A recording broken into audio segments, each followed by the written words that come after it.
Well, good morning, good morning, good morning, good morning, and good morning, everybody.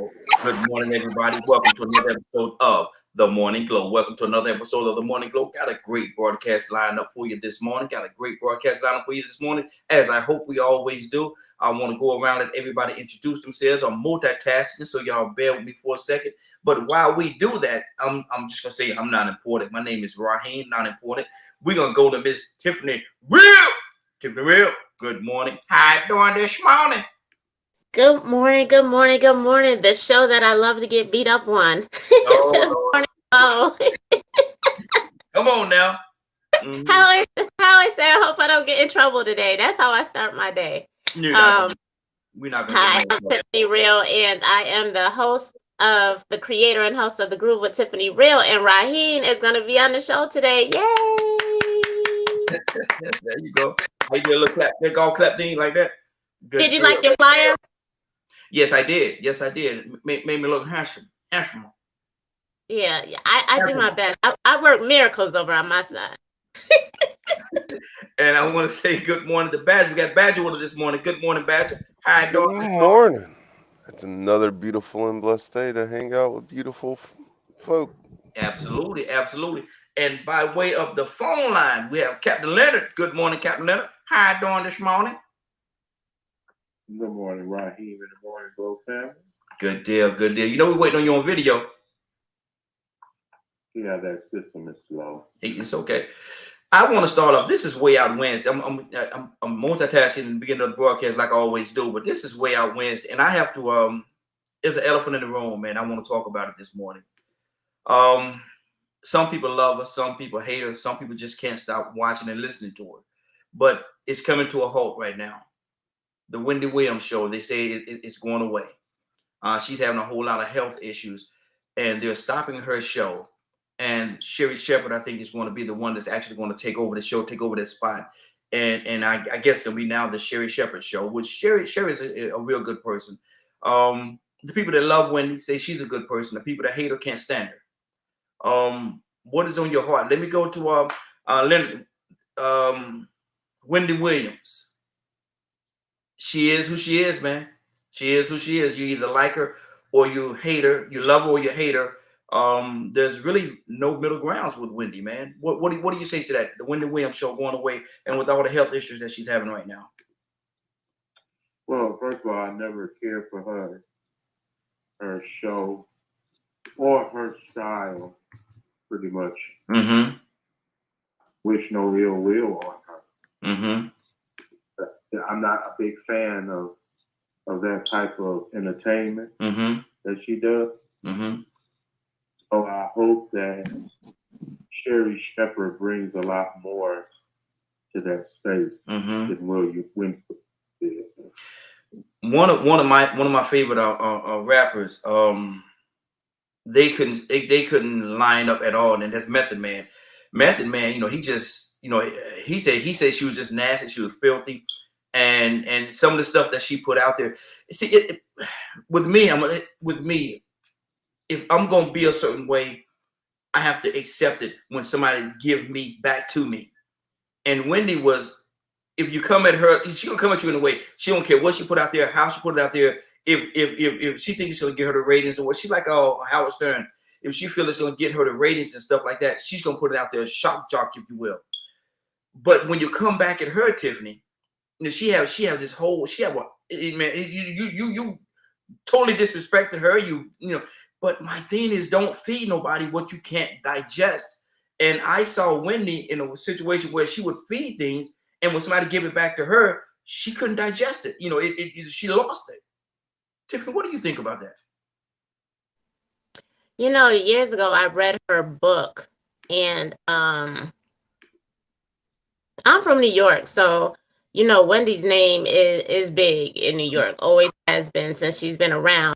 Mm-hmm. And with me being in radio myself, it bothers me that we have to, in this business, we have to be the gossiping girl, the mean girl, in Mm-hmm. order for us. We have to be strong in Mm-hmm. order for us to get ahead. And then, I think it to me it reminds me of Jim Jones. Mm. Mm. You know, when he was a little kid and he used to preach the word and pretend with his kids that he was the pastor and everything, he probably at that time wanted to be good, wanted to serve the Lord. And then once you get a taste of power and you see that whatever you're doing is working, sometimes that power goes to your head and it turns you into a monster. And I Mm-hmm. think that it turned her into a monster. Like, Wow. she has no filter, Mm. no filter whatsoever, you know. But Mm-hmm. then when people come to her, she wants to make, and she, in these 10, 13 years that she's been on, she's created mean girls. Yeah. She's Yeah. created mean, gossiping women Mm-hmm. that are just like her, sipping tea and all this other stuff, and think that it's okay to talk about other people. But one thing that I've learned, because I'm not perfect, but I try not to. If I talk about somebody, I say it to them. I don't. Mm-hmm. I don't. I don't have to go talking behind people's backs and all that other stuff. I say it to the person. But what I've learned, that karma goes around, Mm-hmm. and you, when people, I look at her, because she's in her 50s. She's not really old, Yeah. old. You know, she's not a senior citizen. But Mm-hmm. when you put out a lot of negative energy, that energy comes back to the source. Mm-hmm. So, you know, it's unfortunate. But Sherry, I hope that she comes in the name of her show. It's funny that you said this, because just before I came on, I was reading that article about Mm-hmm. Sherry having her show called Sherry. And I Mm-hmm. just hope that we are on the road on the upswing, because Yes. you have millions of fans like that. You have the potential to cause greatness or Mm-hmm. cause harm. And I think Mm-hmm. a lot of harm has been done over the last 2-3 decades. One thing about and one of the major differences, and Charles will come to you with this. One of the major differences with Wendy in Wendy and Sherry, I think Sherry cares. I think she cares, and it matters what she put out there. You know, she care about the image. She care about what she portrayed to the younger girls that's coming after her. I think she really cares. I don't think, and I agree with you, Tiffany. I think Wendy got caught up. She got and this thing. Sometimes when you put that microphone and the camera in your face, sometimes a person could get caught up and they say something that they shouldn't say, and they deal with it in a way that they shouldn't deal with it, and it takes them to a place that they don't want to shame face themselves and say, well, you know, I was wrong. I've never heard Whitney say I was wrong at all. I've never heard her say that. And you know, I just want to say one more thing real quick.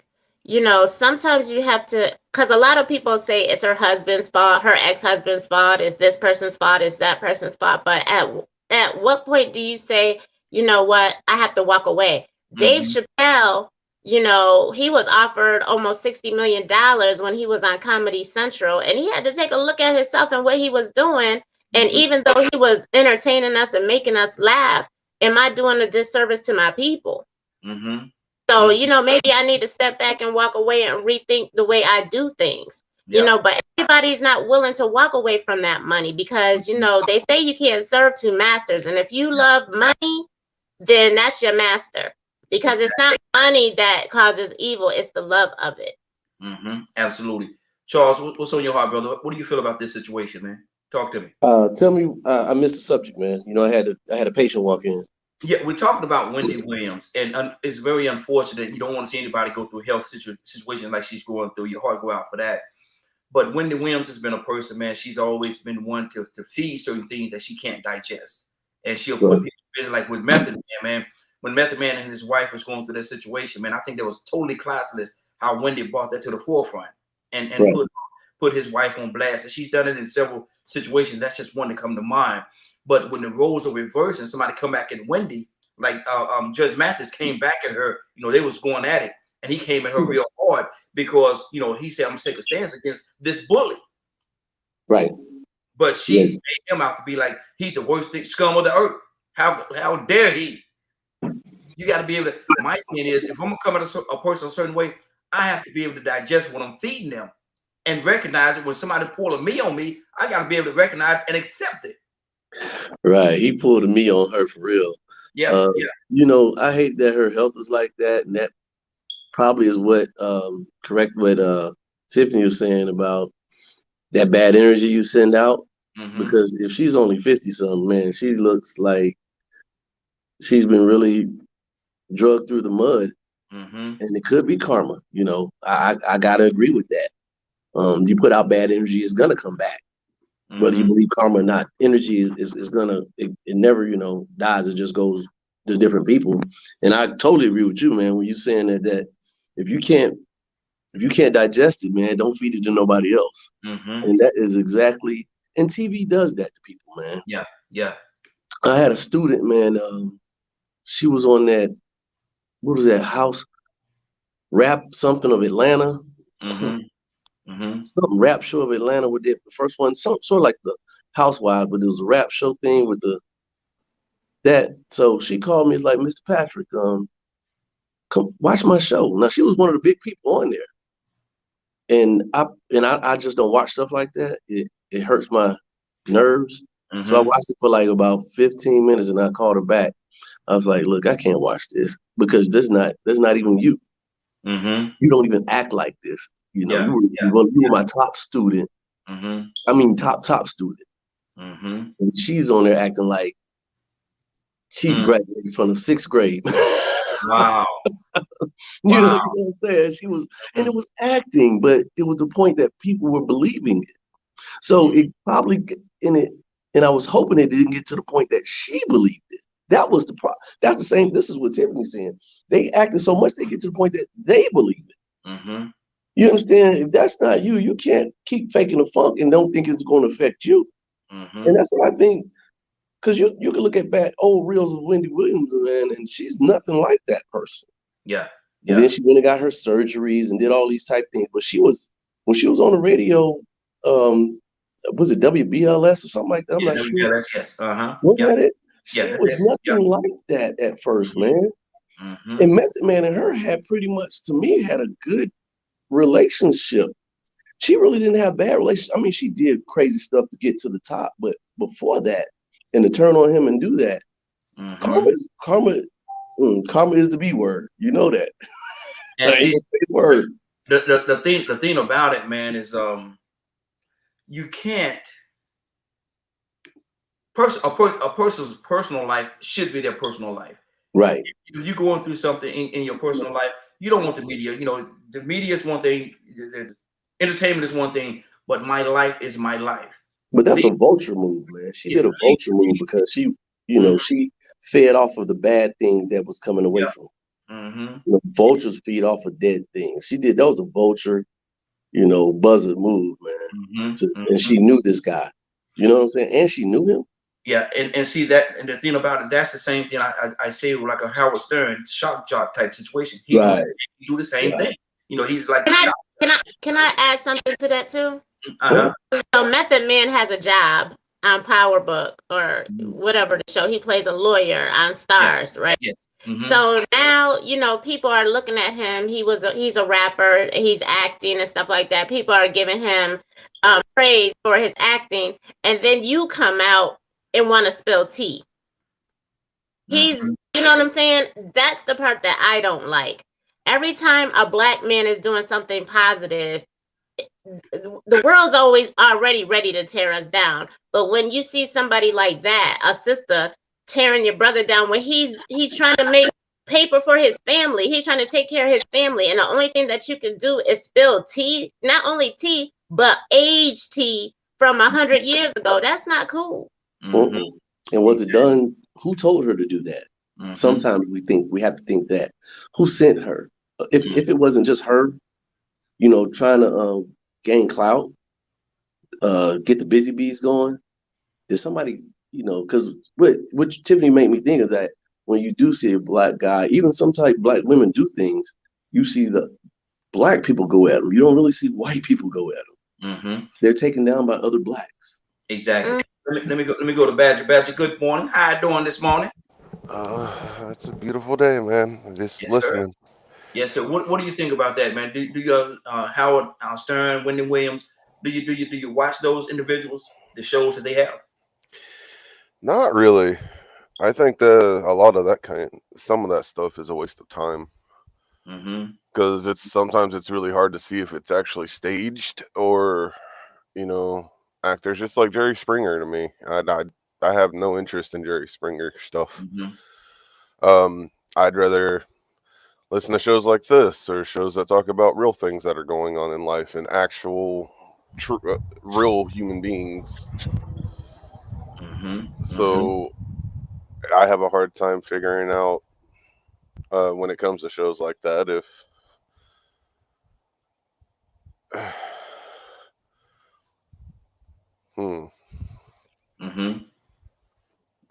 Okay. So I don't. No, don't deal with them. I got you. I got you. Captain Leonard, talk to me, brother. What's on your heart?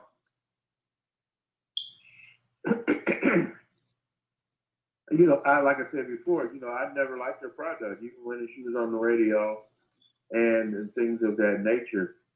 That type of programming, however, I don't knock the hustle. I don't think Wendy Williams really cared much whether or not she thought she was a good person or anything of that nature. But I don't remember ever hearing anything good about Wendy Williams as well from other people. Except for one, she is the person that will kick you when you down and put all your business in the street for people. And then she looks like a real hypocrite when then all of a sudden she wants some prizes too. Yeah. There's a lot of people that probably would have appreciated not being the #1 story on her show every day. And then you got some people that were okay that would come on her show and blah, blah, blah. But then there were other people that you could tell there was a lot of animosity. Yes. Because probably something nasty about them in the past. Or just had issues with. So I don't care for that whole genre, but I know it's entertainment for some people.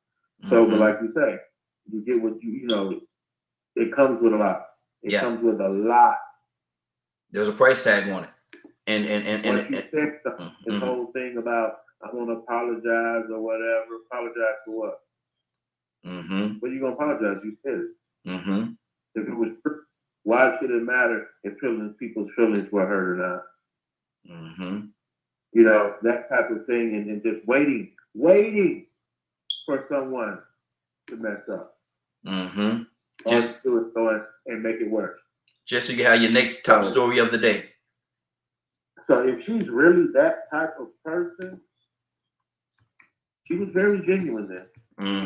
If that's really who she is, she can't come back and tell us how nice of a person she is and how much she loves people and protecting them, and because that hasn't been what she's been doing all this time. Everybody has saw in public what she's been doing all this time. So now it's hard to have sympathy for her. Yeah.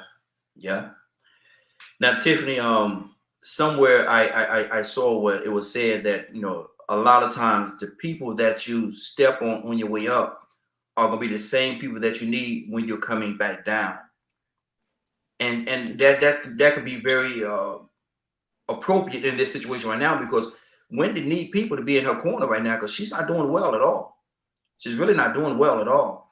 And some of those very people that she stepped on trying to rise to the top could be the very people that she need to come. If nothing else, just pray for me. Pray for me. You know, even if you can't do anything for me physically, pray for me. And it's real hard when you step on a person, man, especially when they're in a very vulnerable point in their life, and you step on them, to go back and ask them to pray for them. You know, this is one of those moments where you really have to say, what would Jesus do? And it's a test of faith, because I'm the type of person, I don't deal with certain people. Like Wendy Williams and I, we couldn't be friends. I wouldn't even want to associate with somebody like that because it's negative. You can't be a negative person. You know, you're tearing down your people. I mean, let's be fair. She will talk about anybody. Yeah. However, you know the type of system that we live in, especially in entertainment. You know all the negative images that we see, and you made a choice to make money off the backs of your people. So now that she's ill, you have to have a what would Jesus do type of moment, because I will help the homeless. I will help the mentally ill. I will help somebody with cancer. But then you look and say, you know what? This is from the things that you've done. Not saying that she probably wouldn't have got sick anyway, but it definitely upped the chances, because when you're negative, those endorphins and all that stuff going in your body, you know what I'm saying? It affects your body, whether you got a smile on your face and stuff like that. Your body is in there fighting. We're not supposed to be behaving this way. You know what I'm saying? And it can cause illnesses. And then on top of that, you get in plastic surgery and stuff like that. I would love to get a plastic surgeon on your show or my show and ask them about the fake body parts, because when you get a kidney, when you get a heart, when you get all these things, you gotta take medicine for the rest of your life so that your body doesn't reject these foreign objects that were put in your body. And you're getting these implants and you're getting all these things. How does it affect your body, mentally and whatever? Because it's just a problem. But with Wendy, if I saw her on the street and she needed help, I would help her. Mm-hmm. But I would probably weep, because she contributed to what we see right now going on. I don't like watching her show, because you look in the audience and she's sitting there with her tea and all this other stuff, and then you got a whole bunch of women in the audience.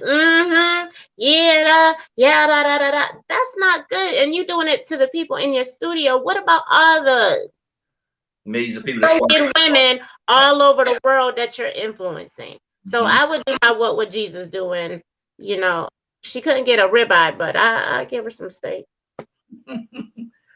Tiffany, Toy, I'm sorry, Toy, you want to tell y'all name? Them T's throw me out. Toy, you want to tell? Good morning. How you doing this morning? Get ready. How you doing? Hey, doing good. We're talking about one of your favorite people, Toya, and I'm joking when I say that. Wendy Williams, she's in a situation right now. Health is really in a and her show's about Wendy's an alien. her show is actually about to go off. Sherry Shepherd is about to actually take over her show, and but Wendy has stepped on a lot of people. Her and Method Man, I was talking about this earlier. The way she did him when his wife was sick, and they supposed to have been a friend, and she dogged him out, put all his personal business out there, man, talked bad about his wife when she was in a real bad way. Judge Mathis, there's a lot of people that you could go back over the time and just say, Wendy, you was wrong. I'm talking about, what we're talking about right now is when you feed somebody something, you should be able to digest it, and Wendy can't digest what she feeds out. What do you think about this? You said when you can't. When Wendy Williams, she can't digest what she feeds to other people. The stuff that she do to other people, when somebody come back and come at her in a certain way, she can't handle it. What do you say to that? Right, yeah, like most humans. It's kind of like what we were talking about yesterday. Mm-hmm. Most humans want to be able to call somebody else out and not be able to take the heat in the kitchen when it's on their turn. You know what I mean? But I mean, that's a part of being a human. But a couple of things we gotta remember, right, about Wendy Williams. And being from New York, we all know about Wendy Williams, honey. We know all about the stories about her being a man and all of that third, honey. You heard it all. But this is one thing I say to people whenever they fell out with Wendy. Mm-hmm. What's her job? Mm-hmm. What's her job? Yeah, like a Howard Stern, pretty much. Yeah, I mean, like we already knew that's how she got big as she is. I'm talking about people, and really basing her opinion on people. You know what I'm saying? And for you to get mad because, oh, you're a superstar and you're doing it because you want everybody to love you, and now here come Wendy talking about you. You're a weak, little, soft and squishy human, honey. Everybody ain't got to like you. Everybody ain't got to say, oh, yeah. And that's who Wendy is. Mm-hmm. She's a person, she's going to talk about her opinion about whatever the person or the subject is.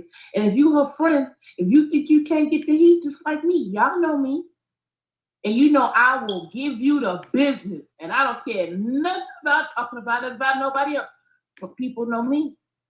So some people know what lines to cross, what lines not to cross. It's the same thing with Wendy Williams. If I'm cool with Wendy, girl, I ain't telling you that, girl. You know you're going to be running your mouth to the whole country, girl. So that's what you do. Mm-hmm. So most humans, most of us can't take the heat in the kitchen at all, period.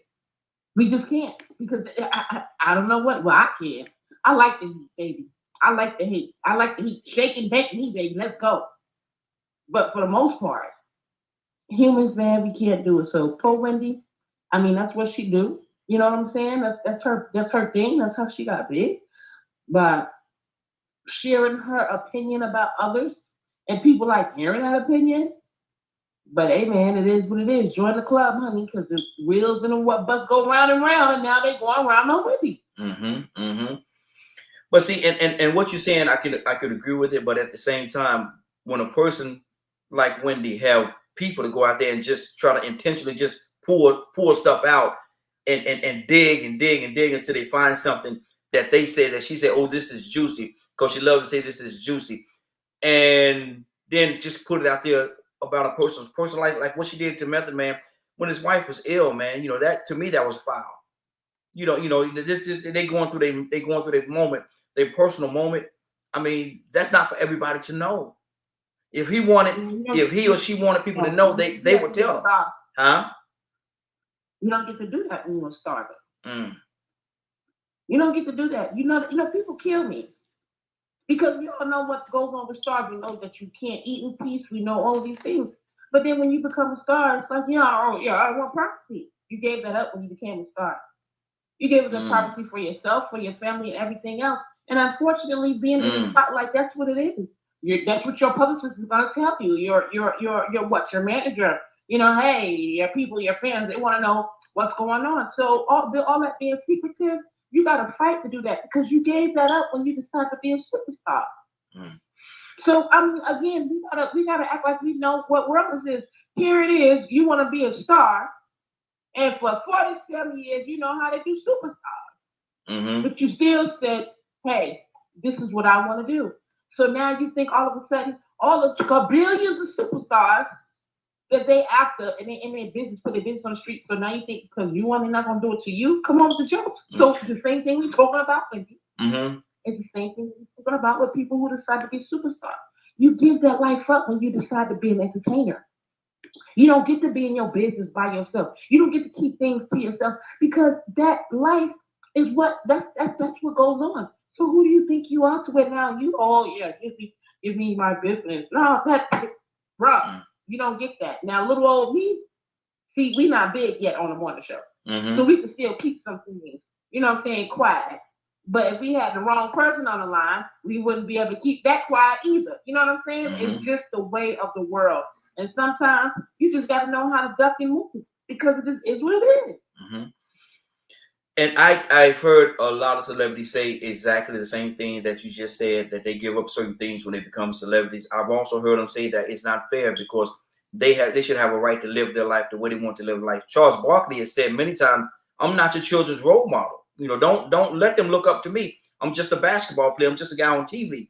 And I don't want to be that. And so it could be a part, it could be an ingredient in the pie. It could very well be that. And I'm not going to say that you're wrong when you say it because I've seen it happen. But at the same time, I think, and this is just me talking, I could be totally wrong, like two left shoes on the right foot. I think everybody deserves, like when somebody lose a family member, they say, give us our time to grieve. Give us our moment. Leonard, I think some lines shouldn't be crossed. But like Toya said, man, when you become a celebrity, people want to know. Leonard?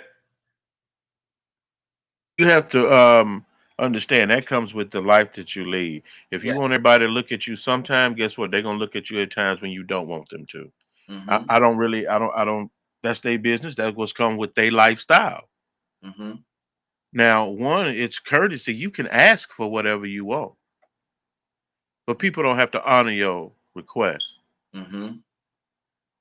So, like say for instance, some people change their phone messages and things like that to let people know that they're going through something and they'd rather not be talking to individuals.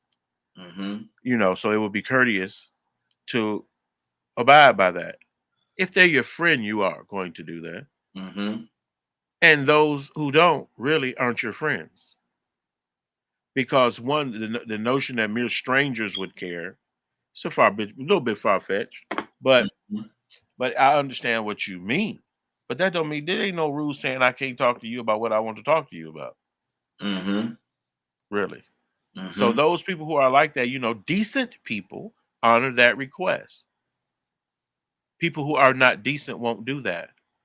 Decent people. Right. So that's why I don't care for TMZ or any of that. Mm-hmm. For the very simple fact, it just seems like it's more of an intrusion into another person's life. Mm-hmm. And that's how, and you're doing it for a sadistic purpose. What's her name again? We were just speaking about her, Wendy Williams. Wendy Williams, yes. Yeah, she could have simply said, prayers going out to my friend Method Man during his time. Mm-hmm. She could have said that. Mm-hmm. But she chose not to. Yeah. But she's not a decent. She may have, but I guarantee you, she did her thing and she said what she wanted to say as well. Mm-hmm. That's what led to the issue. Mm-hmm. That's what led to the issue. Period. Yeah. Yeah. People want respect from odd places. Mm-hmm. Mm-hmm. You should be very careful. A lot of things, if you can't make them happen, they're just a request. Mm-hmm. Tiffany, what do you say to that? Like I said, and I saw some of your reactions. I think, and I could be very gullible in my thought pattern right now, but I think that a person do deserve. If I'm sitting at the table eating with my family, I got a mouthful of food, I'm chewing, both jaws full. You go, can I get a picture, bruh? Man, no, and then. And a lot of times people say that the celebrities are mean or rude when they say no, because they're in a certain situation, a certain element, they want to have their family time. They're sitting at the table in a nice restaurant, they're eating, and then here you come interrupting our moment. And I say no to you. No, man, get away from my table, bro. Step back. Now I'm the bad guy. Oh, he don't address his fans and all that stuff. Tiffany, there's a line. What do you say? I think. My Nana, God bless the dead, when I was growing up, she used to always have her TV guide. She used to always have the Inquirer, Star magazine. She used to always watch Entertainment Tonight and blah, blah, blah. So, as I grew, I watched those things. I wouldn't get the magazines, but I would watch Entertainment Tonight. And then one day I was watching it and I said, why am I watching this? None of this stuff is my business. Mm-hmm. And the problem that some of us have is we put celebrities on this pedestal, like they're way up here, like they are Superman and stuff like that. That's why we're so disappointed when they do certain things, because we think they're close to perfection because they make money. And I dislike when people say, well, with all that money, they should know better and stuff like that. If you were stupid before you became a millionaire, you're going to be even more stupid when you get the money, because now you got more money and fame to mess up. But anywho, more access. Right, yeah, more access. But the thing is, like, they just have jobs. Those are their jobs. When the kids today, when they see these rappers on stage and stuff like that, and they're dressed a certain way, a lot of times off stage, they don't dress like that. They don't behave like that. They're regular people. I'll never forget here in Atlanta, a friend of mine saw Usher in the store when his sons were little, and he was in Walmart getting Pampers or something, and they tried to get an autograph, and he said, I'm trying to get Pampers for my child. Mm-hmm. And they were mad. But the thing is, when I was driving transit, I don't want nobody asking me no transit questions after hours either. You know what I'm saying? Do I look like I'm behind the wheel of a bus right now? Mm-hmm. These are people, and a lot of them get big paychecks to do what they do. But you know what? A lot of people that we see on TV, they're riding the bus. Before the projects was closed down in Atlanta, they were still living in the projects. There's people living with their mama. And I know this for fact because I drove transit in Atlanta for 10 years. We put these people on the pedestal, and sometimes we create the monsters that we like to talk about because we give them so much of our energy. And it's just really sad because we have to understand they are just people. Mm-hmm. And now that I have my show and I'm interviewing people that I absolutely love, you know what they love the most? They love that you focus on the greatness that they put out. They focus, you're not worrying about the gossiping and all this other stuff, the scandals and all that other stuff. You're treating them like a human being, because that's what they are at the end of the day. And the same way that you would want some privacy for certain things, they want that same privacy. I never post relationship stuff on my social media because it's nobody's business. Nobody knows if I'm dating or anything because that's not their business. Will I talk about my kids sometimes? Sometimes I don't, because now they're older and they'll post whatever they want to post about themselves. But and I'll talk about my jobs or whatever, but my personal stuff is mine. Exactly. Let me go to Badger. We got someone on the phone line. I'll go to the phone line after that. Badger, what's on your heart, brother? I agree. Personal life is personal life. I don't care. I mean, if you like look into, Morgan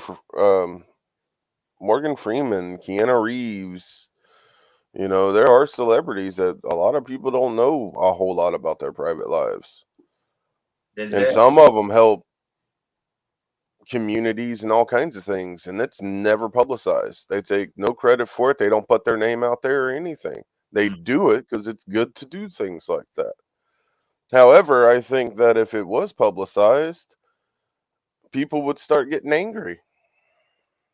That either one of two things that happen. The other people that get angry that are because they're wanting nothing in return, or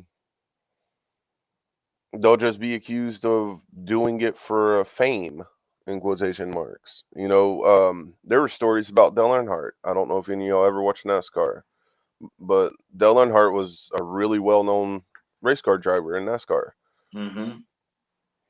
He'd help them out. He'd help out churches and stuff and put in brand new parking lots and all kinds of stuff. And he would warn people, if you go tell anyone that I paid for this, I'll come here myself and rip it all up. Because he didn't want the publicity. He just wanted to help.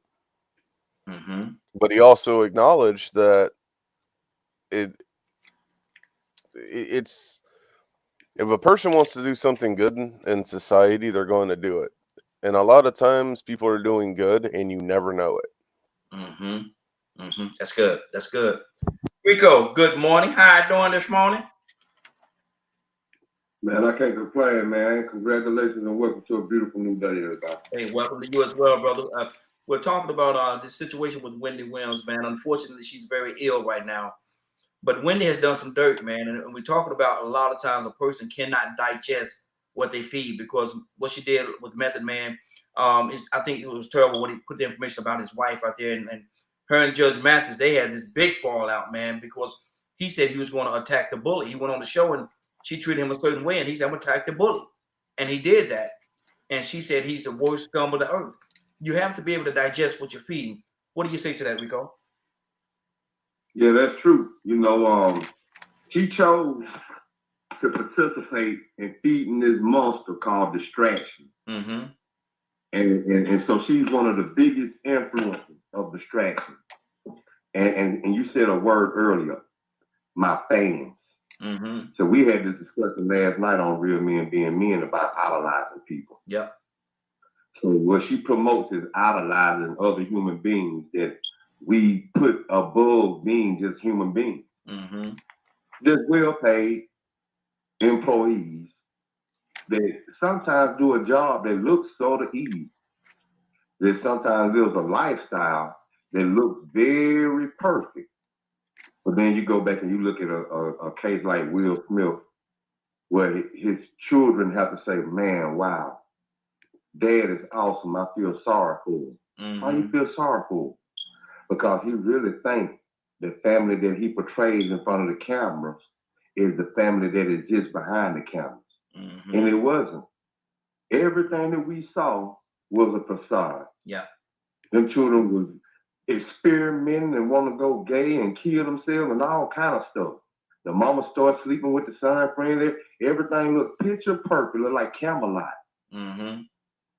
So we feel that we idolize people because they have the lifestyle of the rich and famous. I man, when Tiffany was talking before, that sounded like my story. My grandmama, that TV guide, the start of Inquirer and Entertainment Tonight. And I used to watch it. Then after a while, I was like, man, I don't care about what these people do that much. Some of this stuff is ridiculous. Yeah. And what really got me is one time when Justin Bieber first came out, I just happened to catch this on an accident. Because they came out with a whole lot of shows after Entertainment Tonight. Well, I think before then, I think they had one called PM Magazine that came on before Entertainment Tonight, but it wasn't as flamboyant as Entertainment Tonight. And so I saw an interview with Justin Bieber, and they asked him who he preferred in the election. I think it was for Obama's first time running. This little boy wasn't even old enough to vote, and he was Canadian. And they asked his opinion on our election because he sold out gymnasiums around the country of little screaming girls. They created another idol. You see that, and so that's what Wendy dealt with. But she dealt with the negative side of it. She wanted to deal with the juicy gossip. So she was an agent of this machine that distracted human beings and made them concerned with things that are completely worthless. How you doing? And they got a kick out of being nosy and spreading rumors. And then even when the people they were spreading rumors about would deny the rumors or dispel them, they would accuse them of lying. And so our source says, so now look what she's dealing with. Guess what they say? Guess what the inside sources say, Wendy? This is what you've done. You chose to live this life of sensationalism, shocking and all to make a living and to distract society, pervert society, for real. And now she got to deal with the same action she's created. And society really goes to show you how sick that society is and distracted we are about what's important in life. Because Janet Jackson is still denying that she had a little girl from 30 years ago. Wow. And Wendy Williams is still bringing it up 30 years later. Toya, with a T, what's on your heart, sis? Rumor. Exactly. Toya? Yeah, I'm here. What's on your heart, sis? Talk to me. Oh, hey, you know what goes around? We talk about this thing, karma. We talk about it all the time. And no matter what position you're in, either a superstar or not a superstar, it's going to come back around. So, just be ready. And this is just probably the energy that Wendy put out coming back. Right? So now we're not going to care about anything that she's going through because this is how she wound us.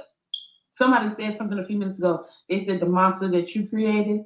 See, I tell my parents that all the time. I'm the monster that you created. Okay, so don't be looking at me all crazy when I'm getting on you about your health. You know what I mean? So this is what it is. They were on me about my health, so now I'm on them about their health. And it's going down with Wendy. You were on people when they were sick and when they were going through issues and they were this. You better not dare twitch your lips talking about you have some privacy. Yeah. Oh no, ma'am. Oh no, man. These the monsters. You created, ma'am. Now you think you're gonna have us in all everybody else's business, and we're not gonna know yours? No, ma'am. Ham, lamb, beef, or chicken. Not gonna happen. You might as well come on and get ready. Are you calling out foods, lamb, bam, beef, or chicken? Are you calling out? Yes, sir. Okay. That was she did. Yeah. So now you go. This is the flip side to being an adult. When you get called out for all the adult things that you can do. See, it's hard. It's hard sometimes. People who check other people is hard. Most people are kind of fooled by that person, and it's hard for most people to check them. And she's the person that they probably been hard to check. Oh, that's Wendy. Oh, I'm scared of this. Oh, I'm scared of. Let me say something. I ain't scared of nothing, honey. You can go ahead and tell all that business, baby, because it's gonna be blessed in Jesus' name, no matter what it is, good, bad, or indifferent. So don't none of that scare me. Try something else again. And that's the hole she put herself in. The very thing you think won't happen will be the thing that happens. Because that's what you do. That's what you indulge in. You know what I'm saying? So I just feel like with Wendy Williams, the hands of time have turned, right? And now the energy that she's been putting out, the things that she probably caused other relationships to go through that she had no idea she caused because she was busy running her mouth. You have no idea what happens behind the scenes with these people. Now, I'll be below me down. You're in the same situation, baby. So you might as well come on and come with it. But for some reason, Sherry Shepherd, that just don't fit in my head coming behind Wendy Williams. I don't know. That just don't, something just seems weird. They need to just go in a whole other direction. I just can't see Sherry Shepherd taking Wendy's spot. And you know what I'm saying? Kind of, I guess we're going to say filling those shoes. I hope she's watching so she can hear me talk about it behind. But see, the thing about it, on Sherry, she's actually been hosting the show for the last few months that Wendy has been down. She's been doing it, and I think she's really molding it. I think in a whole different direction. She's not trying to go down the same road that Wendy has paved already. She's actually creating her own road, and I think she's doing it a little. I don't want to say a little more class, but with a little more class. It's okay to say that. Why you can't say that though? No, I'm just saying. Why you can't say that? Well, no. I'm just saying. Like I say, it just seemed to me that she is doing it with a little more class. She has a little more a discerning spirit about us. I guess not discerning, not the right word I need to use. Okay. So listen how you just made that comment, right? And imagine this is a nationally syndicated show. I don't think that's what you just said is your personal opinion. Yes. Okay. Yes. And if let's just say Wendy Williams wants to get mad, and now she's, oh, Raheem, what do you mean? I don't do my show with class. I mean, what can you do about that? I would tell her no. That's what I'm saying. That's your opinion. But I would tell her, in my opinion, and you're absolutely right, that's just my opinion. But I would tell her, no, I don't think you do your show with class. I mean, you do your show the way you do your show. It's your show. It's your show. And, you know, I have no bearing on how you do your show, but at the same time, I don't see it as being a class E type atmosphere. I don't, and I would tell her that. I would definitely. I think she knows that, and out of all of like everything that she's had to deal with being Wendy Williams, if she doesn't get that and still get offended by your comment, at the end of the day, it's still back to what we're talking about. It's nothing she can do about you feeling like that. She can feel in her head all she wants to that there's class, and this is what we're going through being in the spotlight. You understand what I'm saying? You can feel how you want to feel, right? And that's what Wendy is doing. She's putting her emotions and her feelings out there that most people probably won't say, right? And then people get offended by it, and then we go from there, and Wendy doesn't care. So she was on the same foot. If she was to hear this conversation and we were a nationally syndicated show, right? And you made that comment, regardless of what, you have the right to make that comment because that's how you feel in your opinion. And if she were to get mad over your comment and opinion and wanted to, you know, say the same thing, how we talking about her? Oh, who does he think he is? Talking about me, I'm not classy, I'm not this, I'm not that, I'm not this, that, and the third. Like, what can be done about that? Are you going to now change your opinion on her being classy? No, it is what it is. That's your opinion. You don't feel like she's classy. You don't feel like she's doing it with class. You know what I'm saying? And if you do that on the show, you need to be able to eat that as an adult because that's your opinion, regardless of how she may feel about it. Exactly. There's nothing she can do to change your opinion. And I think we need to think about that, you know, just as adults. Just because somebody feels a certain kind of way about you, you cannot think you're like that all you want to. That's their opinion, and they're welcome to it. Absolutely, absolutely. Let me go to Rico. Rico, what's on your heart, brother? Be honest with you, man. In my opinion, she could easily go down that same direction or try her best to fill those shoes because Sherry Shepherd has been desperate to be a celebrity. She hasn't been able to really maintain a space or a spot for some reason because she just doesn't fit the complete mold. So she's trying to find her way.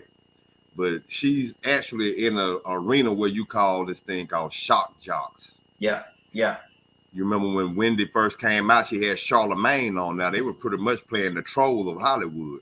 But then, you know, we talk about these entertainment magazines and the TMZs, and really what they are is gossip columns, gossip and rumors. So now here we go. The distractions of mankind that really deviate our minds from things we're supposed to be worried about that's important and worried about mess. So now that mess had an audience. They created an audience that had a hunger, a thirst, and a desire for more, to the point of where she could come up with sayings and cliches. How you doing?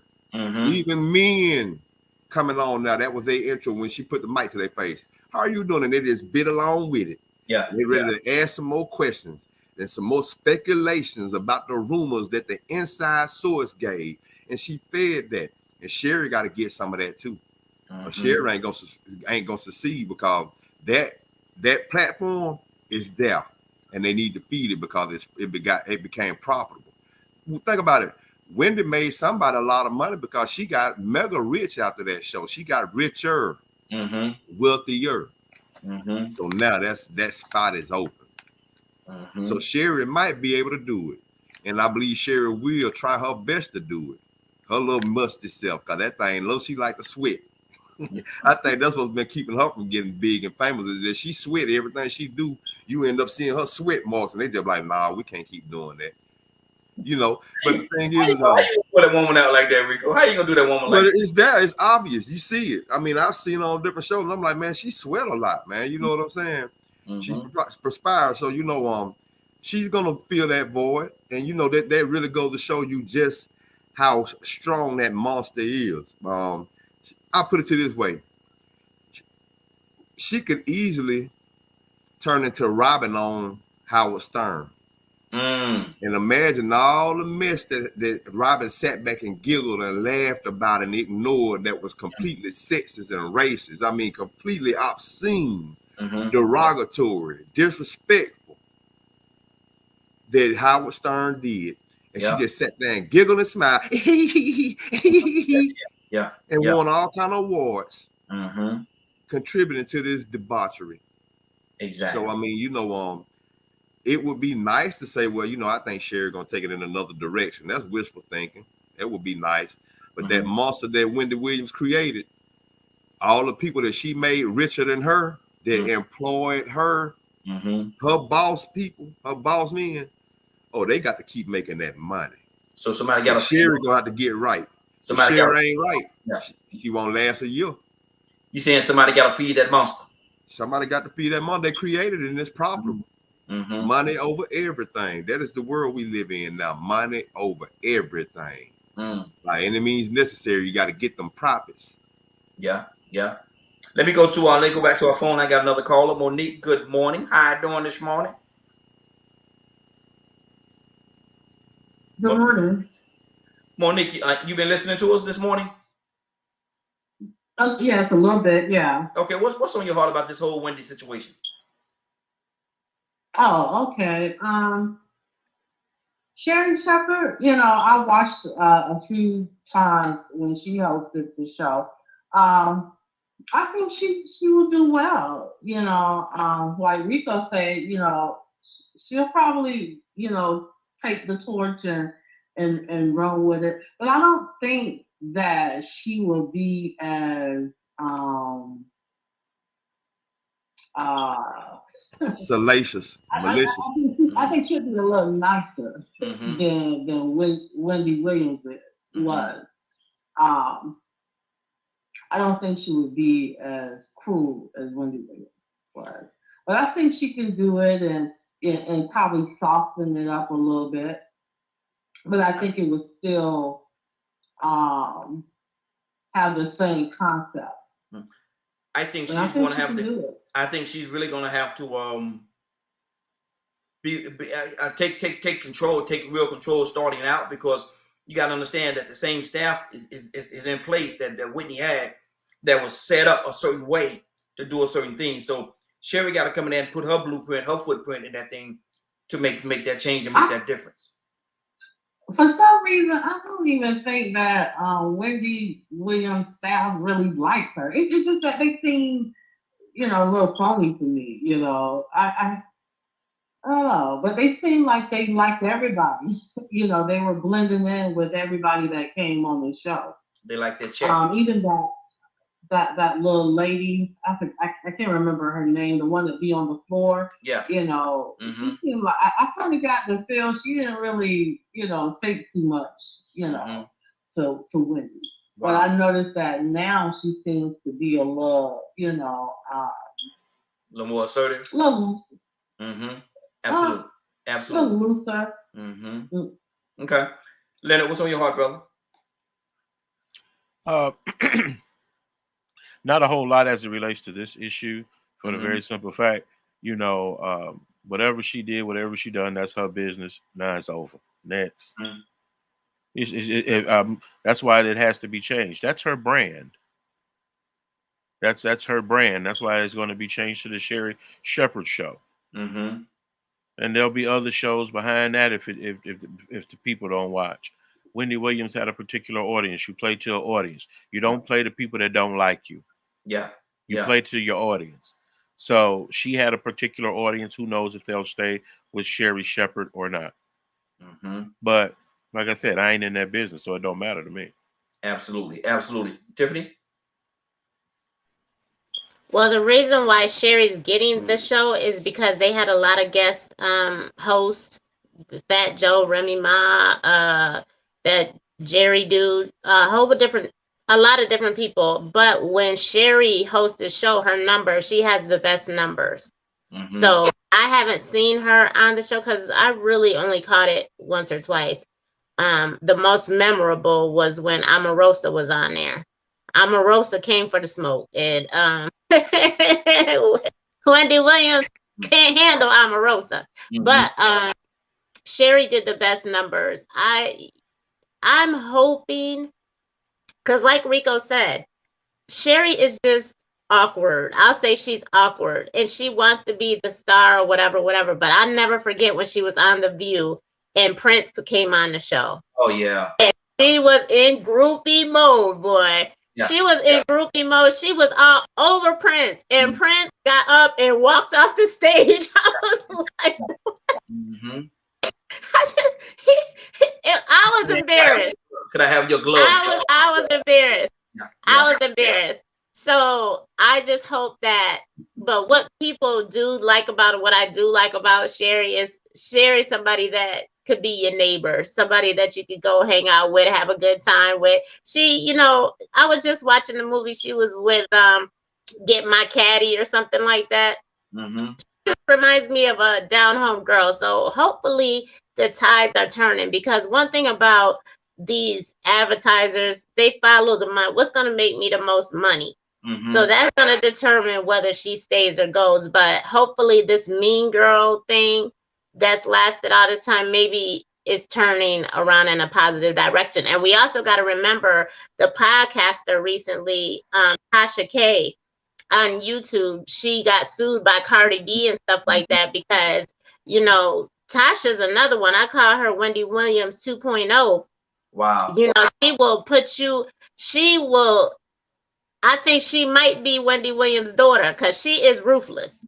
She's ruthless. She'll put anything out there. She doesn't care. But Cardi B sued her behind for millions and won recently. You know what I'm saying? You can't be telling people this person has herpes, this person has blah, blah, blah, blah, blah. You doing the most. It's sometimes I understand it's entertainment, but sometimes people have to take a stand. And one more quick thing.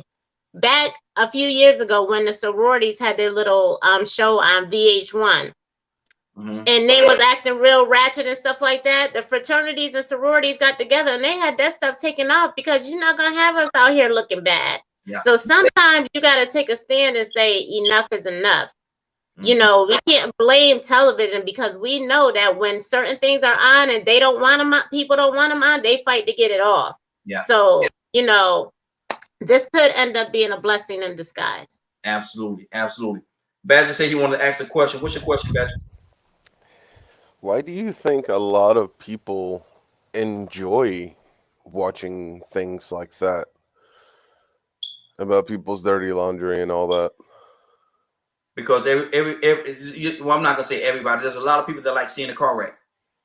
There's a lot of people that really like seeing their car wreck. Hold on, Tiffany, I'll come back. There's a lot of people that like seeing their car wreck and like the rubberneckers. There's a lot of rubberneckers out there, and they want to see what's going on and want to feel like they are, I guess, a part of it. Let me So show is it out of curiosity or is it out of something else? I think it's out of curiosity. I think it has a lot to do with curiosity. Sometimes you got to be careful what you're curious about, though, because you're curious. How they say, curiosity killed the cat, and something else brought him back. But I ain't gonna go that route. Hold on, Tiffany. I'm gonna come back to you. Let me circle around a little bit. Toya, let's see what's on your heart, sis. Toya, wake up and go to sleep. Wake up and go to sleep. Rico, talk to me, brother. Yeah, I'm like Leonard on this, man. Like I said, it gets to a point where I don't watch those type of shows. Mm-hmm. Anything that contributes to the behavior of people wanting to just know other people's business. Yeah. For no good reason, but just to know. Mm-hmm. I'm not really for that, and like I said, after I saw them do that with Justin Bieber, that just made it even worse because I saw how influence works. Mm-hmm. And I know it wasn't a lot of teenage people looking at entertainment tonight, but I was just wondering what would make adults that has a show that's been on over 25, 30 years, ask this young guy something that really he has no type of access to. At all. These are important issues.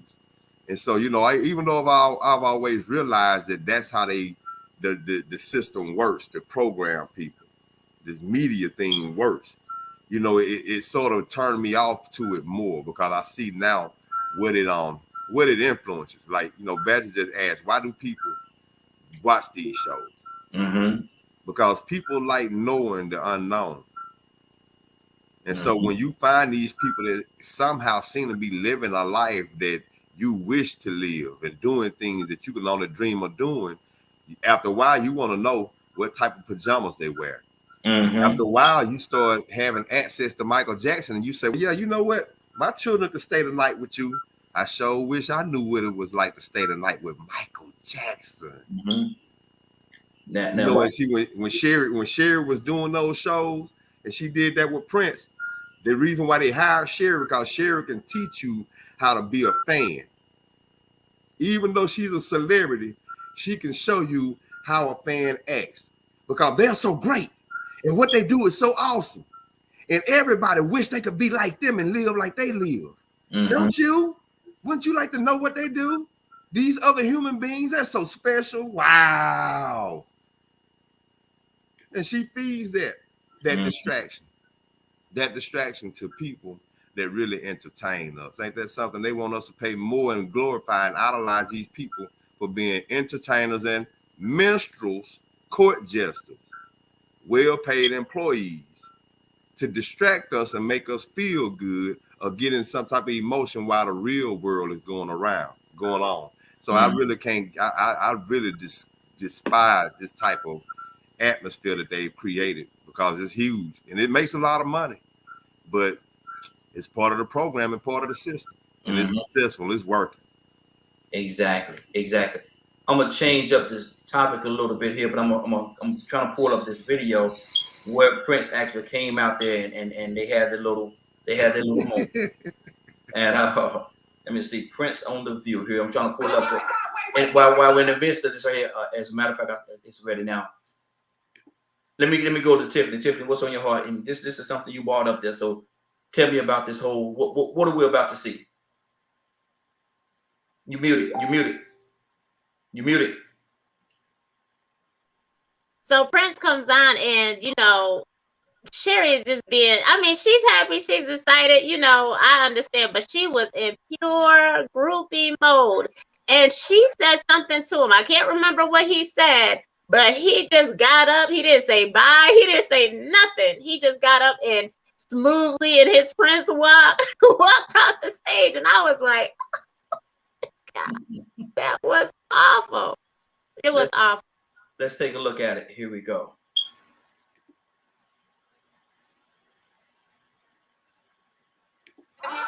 Wait, is that Prince?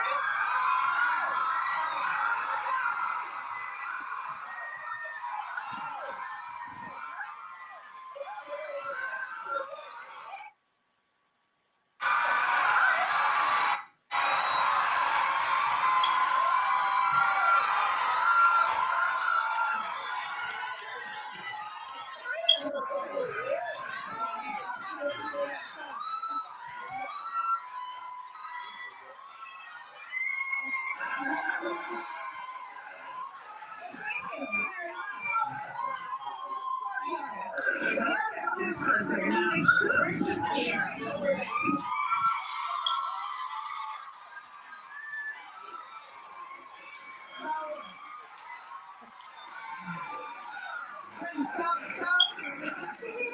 everybody why you came today. Well, first of all, these are strange hours for rock stars. I'm in New York, and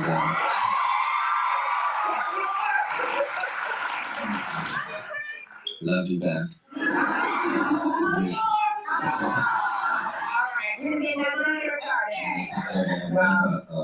Wonderful series of concerts we're doing here with a whole array of special guests and a band that plays like a jackhammer. You gotta come check it out. When? December 18th, Saturday, 7:30 p.m. is where we're gonna check it out. That's right. Hey, Prince, could you just say, Sherry, I love you? Sherry, I love you.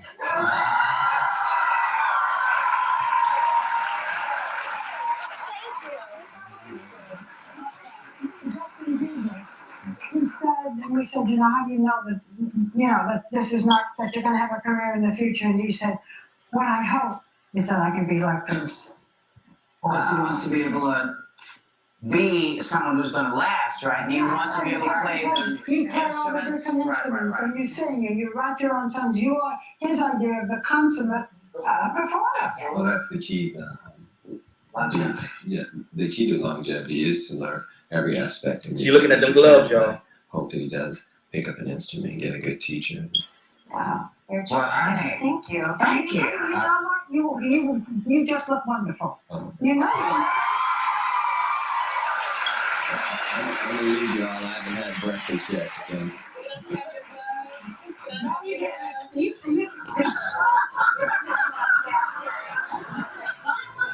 don't understand. I have wanted to make love to you for my whole life.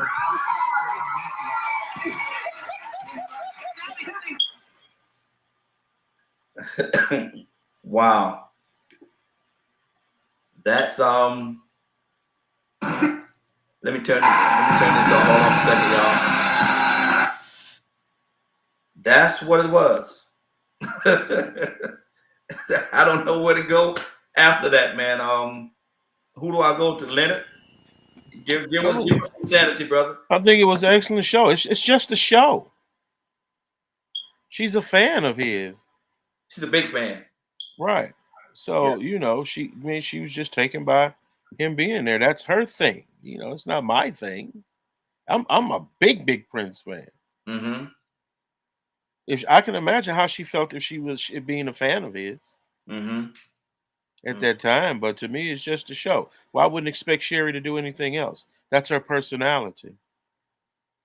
Wow. I mean, I don't have no dislike for her for doing that or think she was out of line or anything. It's a show. Many people have done that.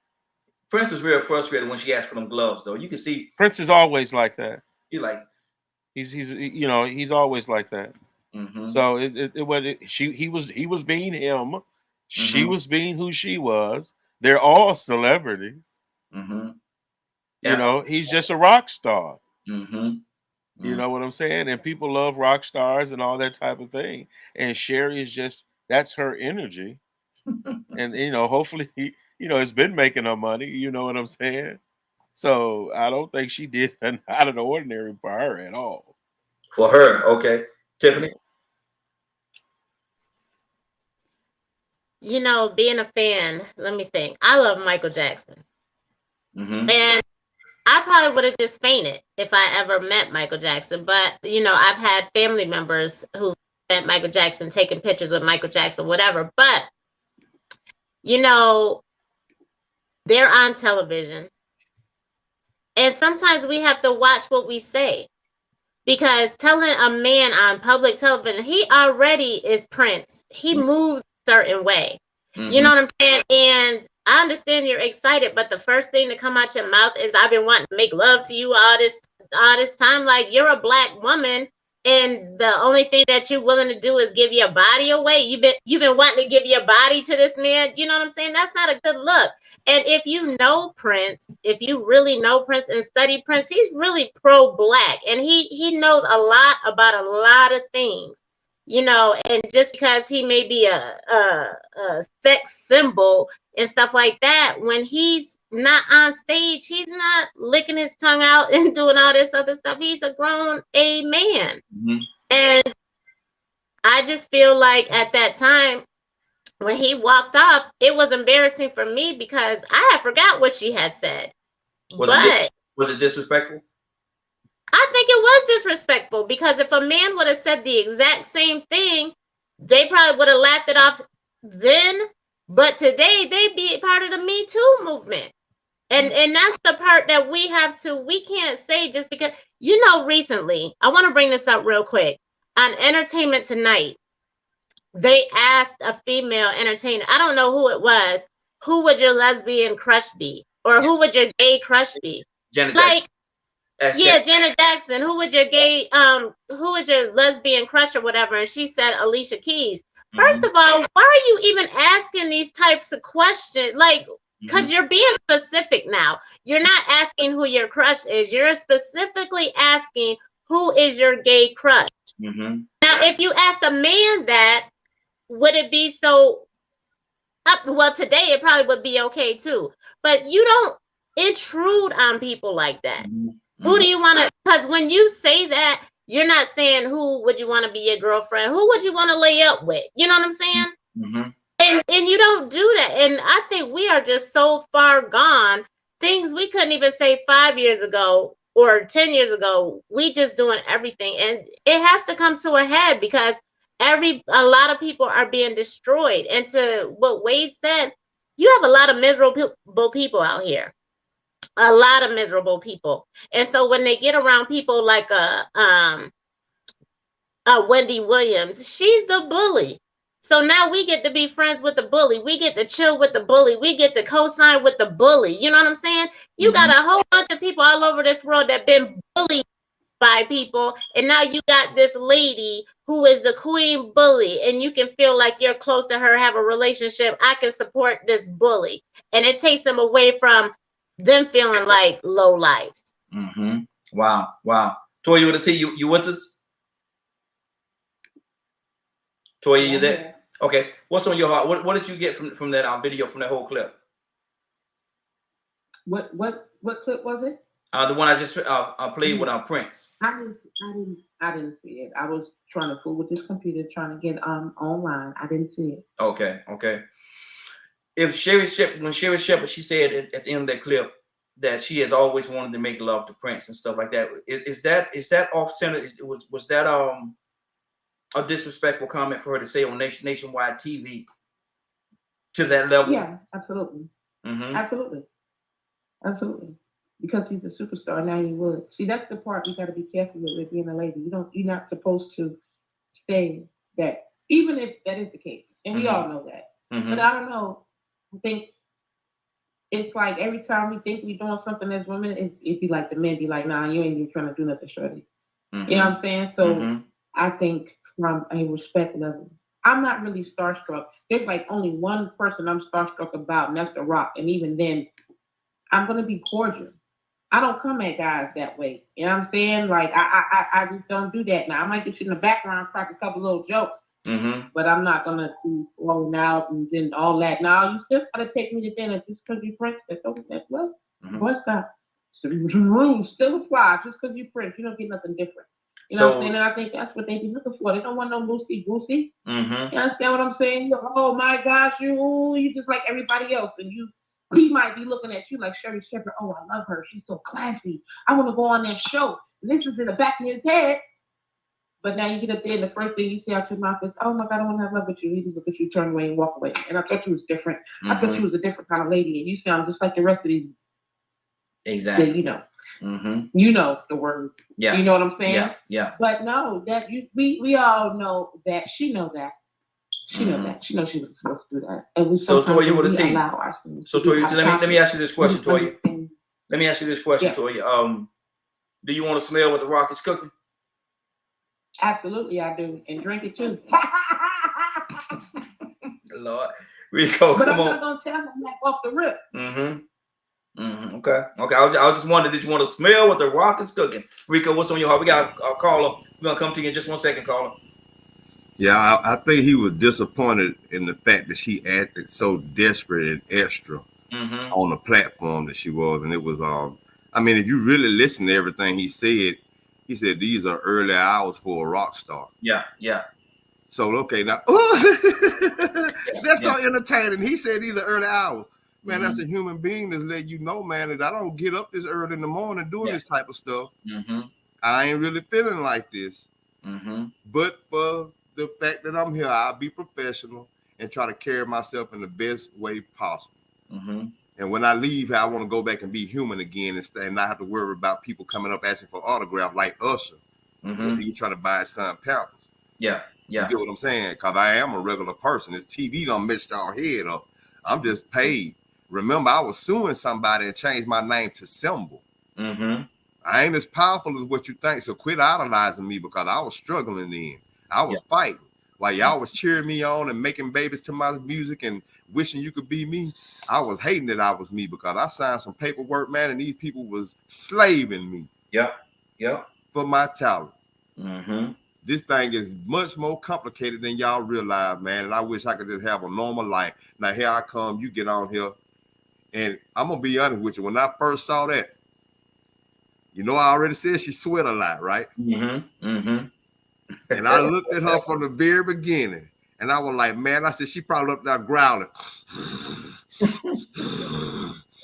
Because she had this look on her face. I seen it all. Like, man, I said, she fixing to go left field. She cannot contain herself. And to be honest with you, she probably was about to go crazy.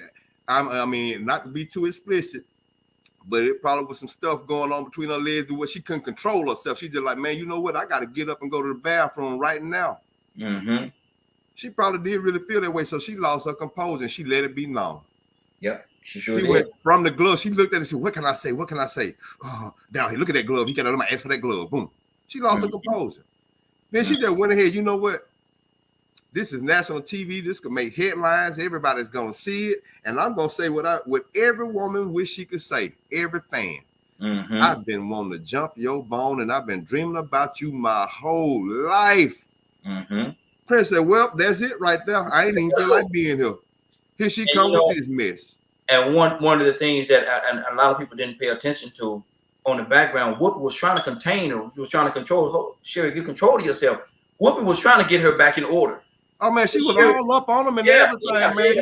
Like, you remember they say you love me and all that stuff. You remember Kevin Samuel said that little woman looked like a fullback? That what she was doing, man. She was guarding and blocking him, and she was in his space. Well, I mean, a couple of times you seen him look like he leaned a little bit like, man, come on. Get this woman off of me. Get her off of me. You're doing too much being extra. Exactly. So, you know, she is good at being extra. Maybe she can take the Wendy Williams show in a different direction because she does have a certain personality that speaks extra. But can she be nasty and salacious? Can she give them that juicy gossip? She could give them that, but can she start the trouble that Wendy is willing to start? Because some people gonna come back there and confront her.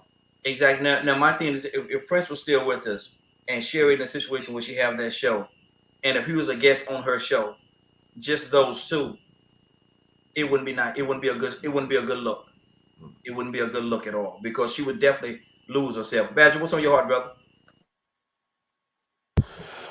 I guess I missed exactly what she said. She said she wanted to make love to him. She didn't want to make love to him God. her whole life. I'd walk off too. Badger say, "Dear God." Badger say, "Oh, dear God." Oh man, that's what I said when I said, "Oh man, did she?" My Lord. Well, I guess like for me, I have stopped watching at least 90% of shows nowadays. I primarily stick to like maybe just regular TV shows and stuff, but when it comes to like anything like The View or things like that, I'd rather tune into a radio show like this. than all that other nonsense, because been a lot of kind of bouncing around about it. What to me, listening to a lot of them shows just shows me how screwed up society is. Because most of them are all about. I mean, look at what happened to Whoopi Goldberg. Talking about the Jewish and things like that, and what's the difference between nationality and a race? So now we're having to, work on a whole different terminology again.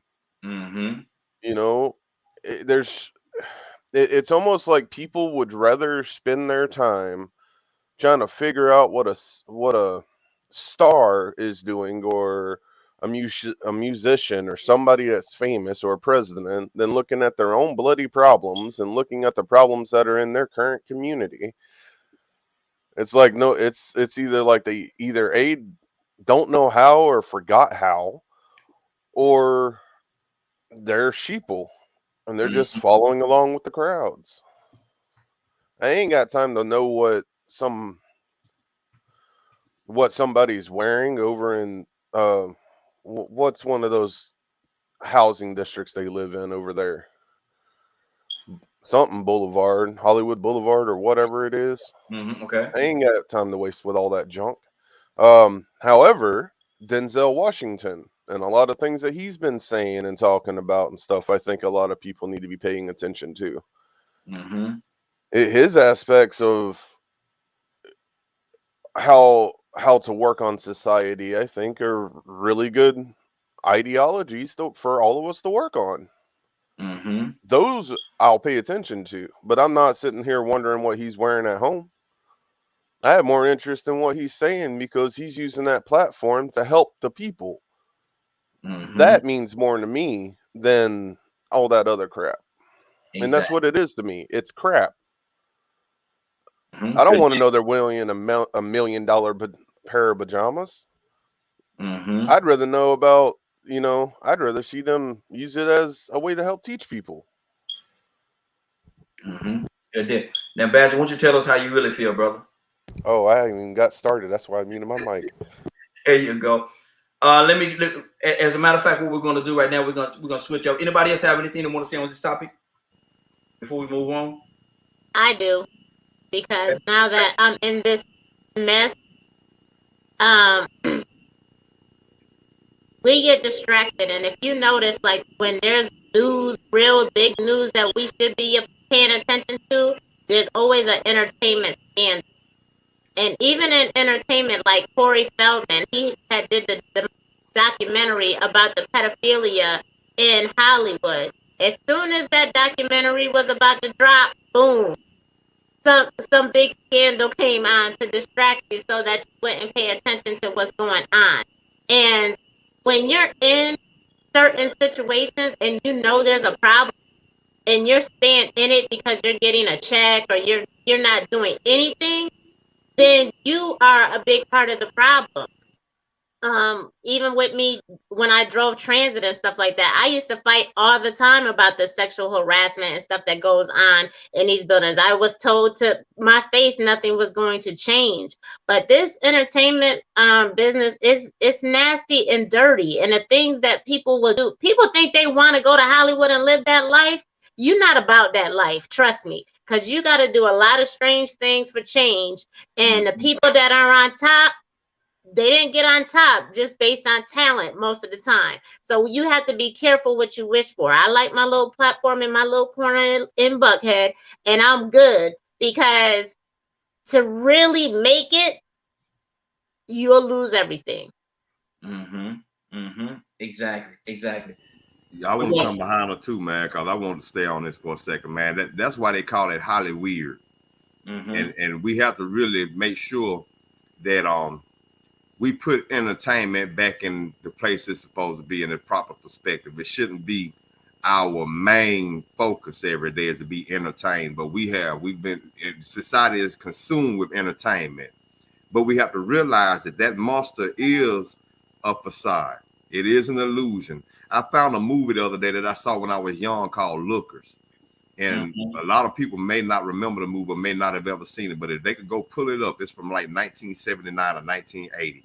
It's called Lookers, and it shows how a corporation utilized television to covertly program people. And the whole time these people think they were being entertained, they were being programmed.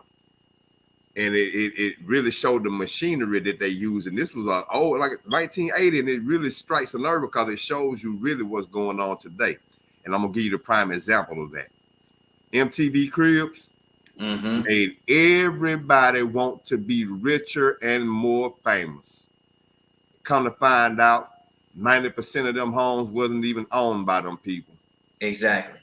So they made us get influenced to idolize and adore these people for things that they didn't even own. Until this day, Penny Hardaway ain't seen that house in 10, 15 years. Yeah.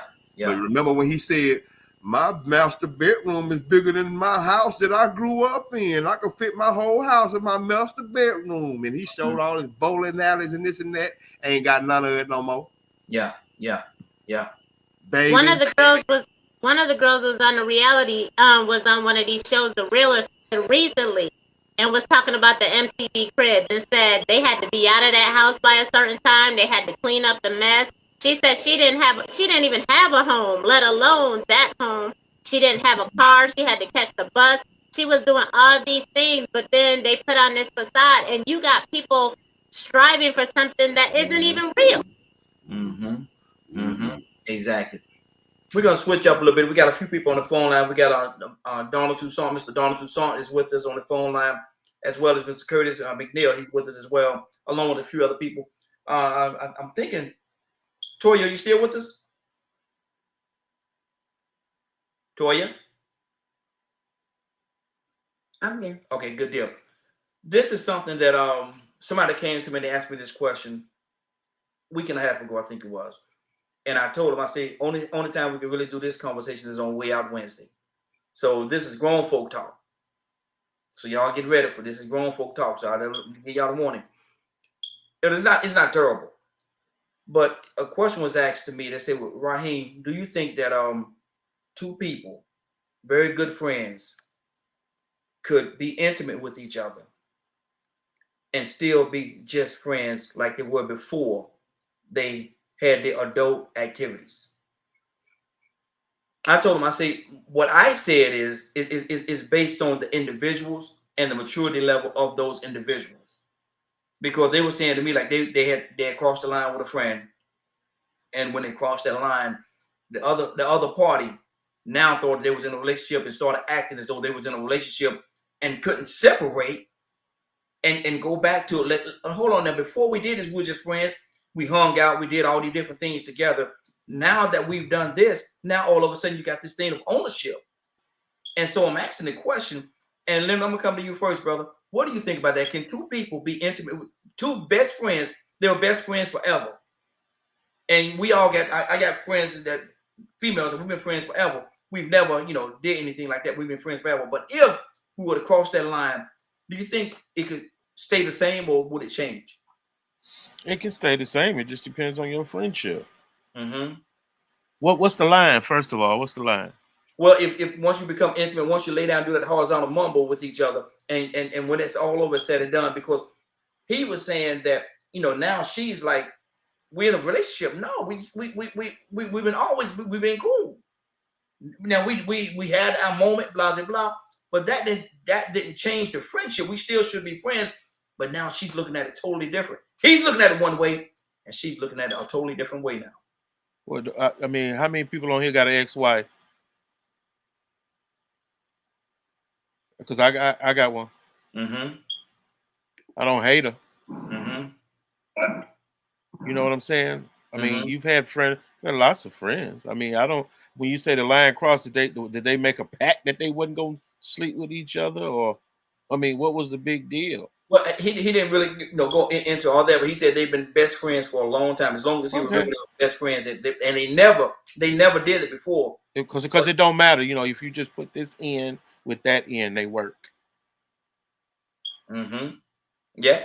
So if you got somebody, think about it. If you with a woman that you love that much, but you just ain't saying it, or for some reason, if y'all had such a great relationship, how does sex all of a sudden change that great relationship? Unless you want something else. It a lot of times, Leonard, it does. Like I say, they probably didn't talk about it. Just started doing it or something, maybe.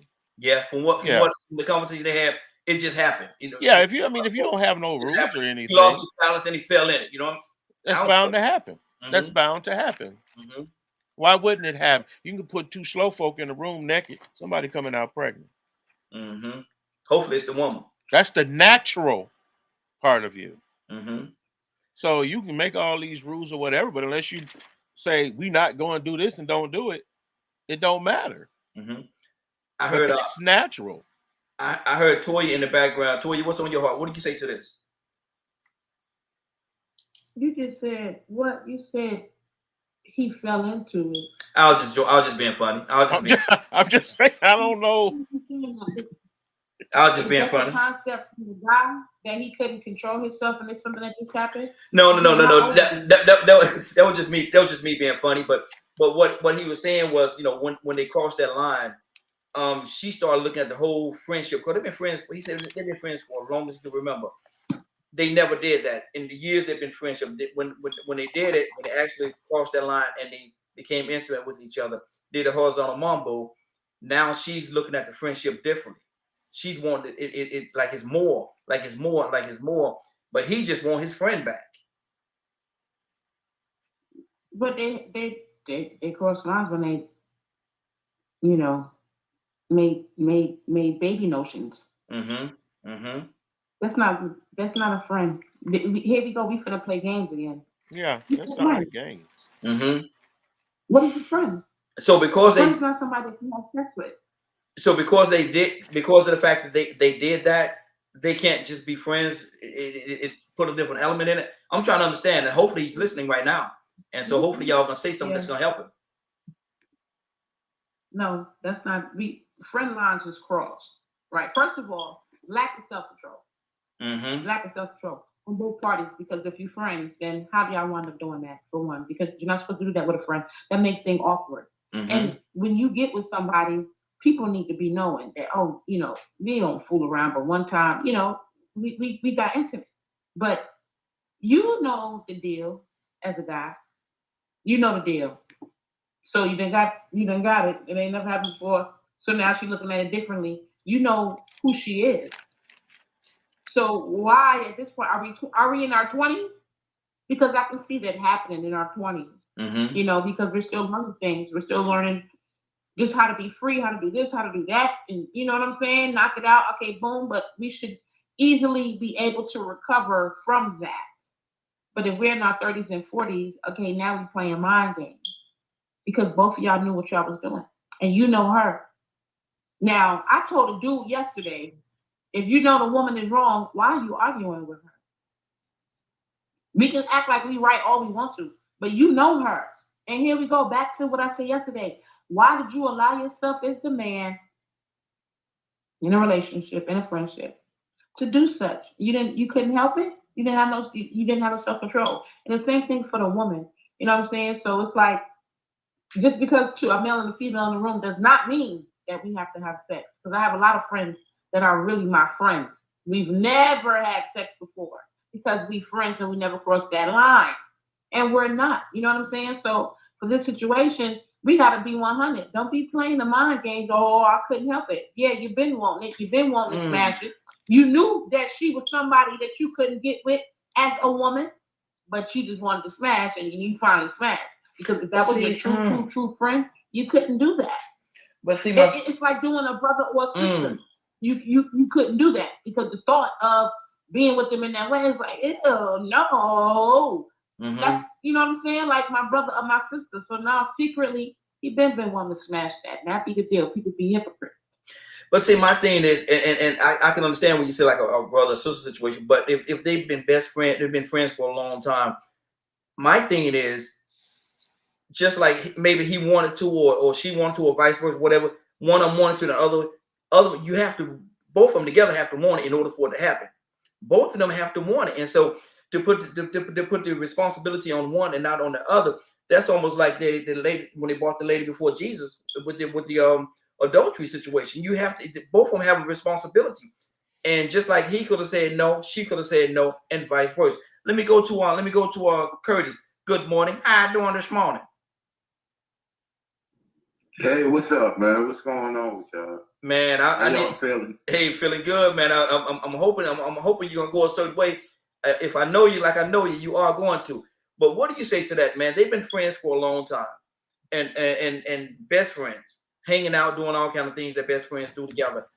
One situation, they became intimate, did a horizontal mumble, and now she's looking at the relationship totally different. He just wants his friend back. What are you hearing? That can two people get together, be best friends, be intimate, and still be just best friends?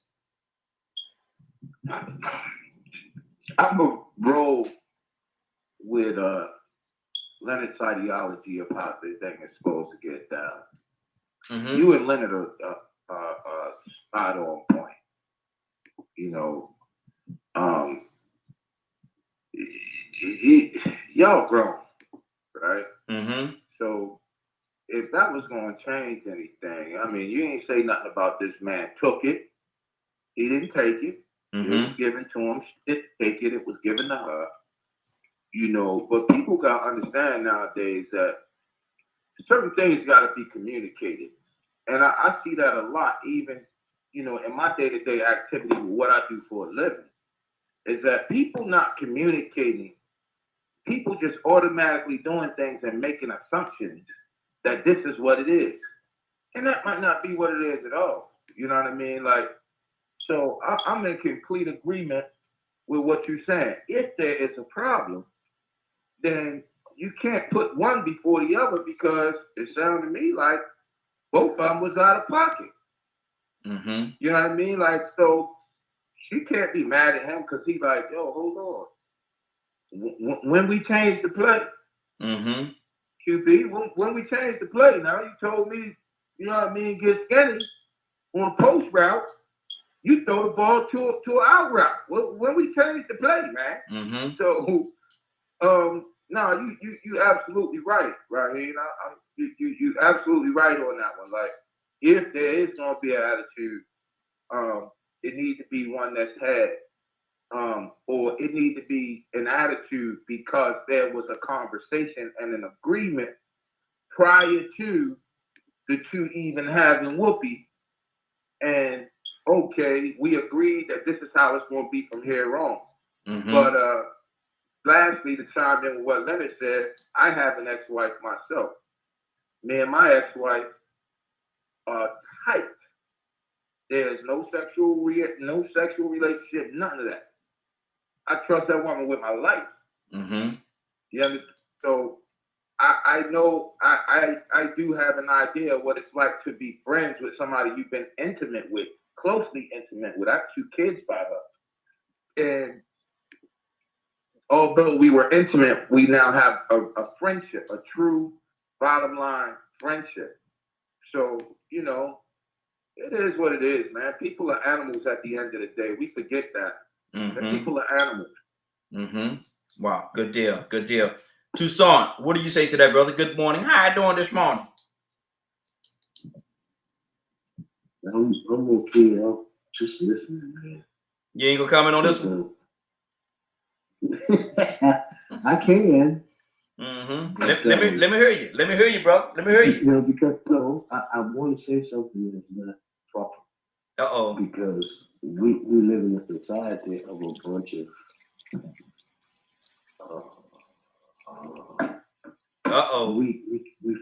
we feel like we can do anything and move on. Mm-hmm. We feel like that. Mm-hmm. It is what it is.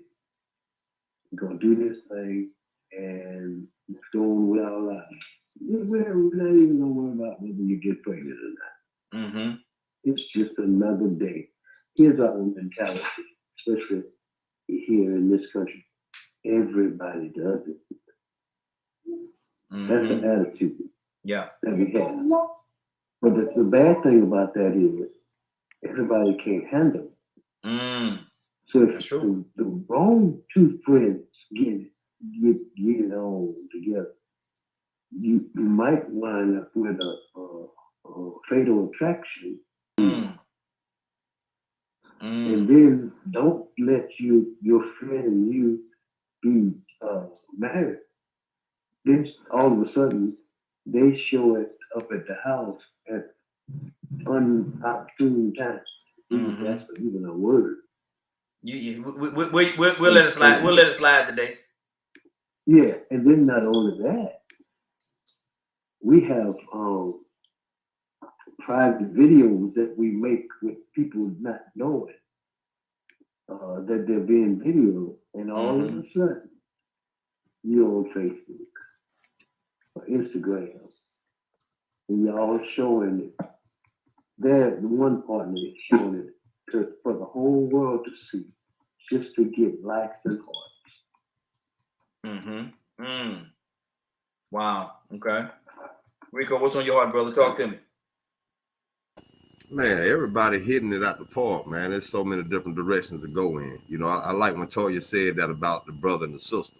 Because a lot of times between a man and a woman, when they're best friends, they are just as close as brother and sister. Be honest with you, that woman might be closer to him than his sister. That's his best friend. Now they getting it on. Ain't that something? So it really goes to show you how we shouldn't really what happens when we abuse the act of sex, because really and truly there is a ultimate consequence behind it. If it ain't a disease, you can have a child with. So you know, when you get into that act, there needs to be some type of discretion. Like Curtis said, we are animals, but we are sentient beings that also know the consequence behind crossing that line. And so you know, you have this situation where, like, even with animals, 2 or 3 dogs hitting the same stray, but when they come across each other in that dog and heat, they about to fight each other for that stray. You know, so you know what happens is when people make that agreement, no strings attached, they create an environment for, that's my brother, that's my cousin, and then all of a sudden your play brother and your play cousin coming around your husband, and he looking at this person like, oh man, yeah, that's our brother, man. And the whole time he knocking her down every time you go on to work. You know, you're secret lovers. Remember that song Atlantic Star made? Yes, sir. Oh man, we danced to that thing, didn't we? They made a video to it. Didn't that sound like something that we need to be a part of? That's something that you need to embrace. Secret lovers. So we created that atmosphere. So now all of a sudden, sex don't mean nothing. It's emotionless. Even though it means a lot. Don't get me wrong. Even rapists are emotionless. Rapists can have sex and it don't mean nothing to them. So if you know, you got to understand that you have to pretty much be desensitized to not to have sex with people and just say, well, you know what, it don't affect me none. I just got my rocks off. We just had fun. Oh yeah, it was good. Yeah, you did things I ain't never had before. And yeah, I wanted some more, and I wanted some more, and I wanted some more. And I'm attached, but I ain't gonna tell you I'm attached because now you're married and you don't think you need to be doing this no more. I ain't think I was attached. See, I wasn't attached as long as she was giving it to me. But now all of a sudden when she stopped, we can't do this no more. Don't nobody know. Yeah, we've been doing this 15 years and everybody don't know we best friends, but they don't know. But I can't do this no more. I was scared these babies was yours. Now I was the man at first, but now I do realize I did get attached. I shouldn't have been doing that. So guess what? I'm celibate right now. Exactly. Wow. I talk about this all the time. Me and you talk about this. I'm celibate, and I'm probably gonna be celibate for a while because right now, to this point, when I feel like I get to the situation where I like a woman, I think, you know what, man, I really do like this woman for the right reasons. Just as soon as I get what I want, I don't know if I really like her that much. Yeah. I done fooled myself again. I really, you know, she really get on my nerves when she do this and that. It ain't all that. What is it that she doing? Man, she keep breathing. I don't know why she keep doing it, man. Gets me on my nerve when she keep doing that, man. Every time I see her, she breathing. Man. What's wrong with her? Exactly, man. You can't cross them lines, man. I mean, true enough, we are animals, but we know the consequences behind intimacy, and that's the reason why temptation is supposed to be avoided. Exactly.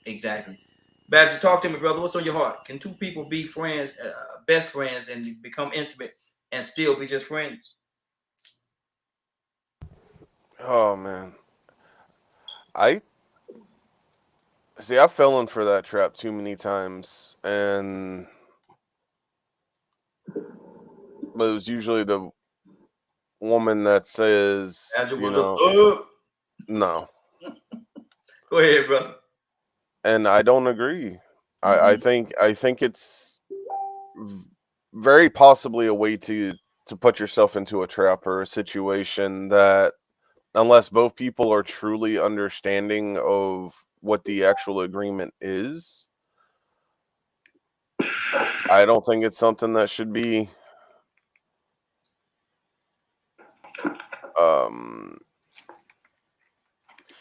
there needs to be an understanding, a mutual agreement.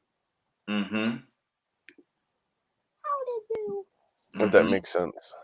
Okay. Like, talk about it, don't just do it. Find out what the real purposes are.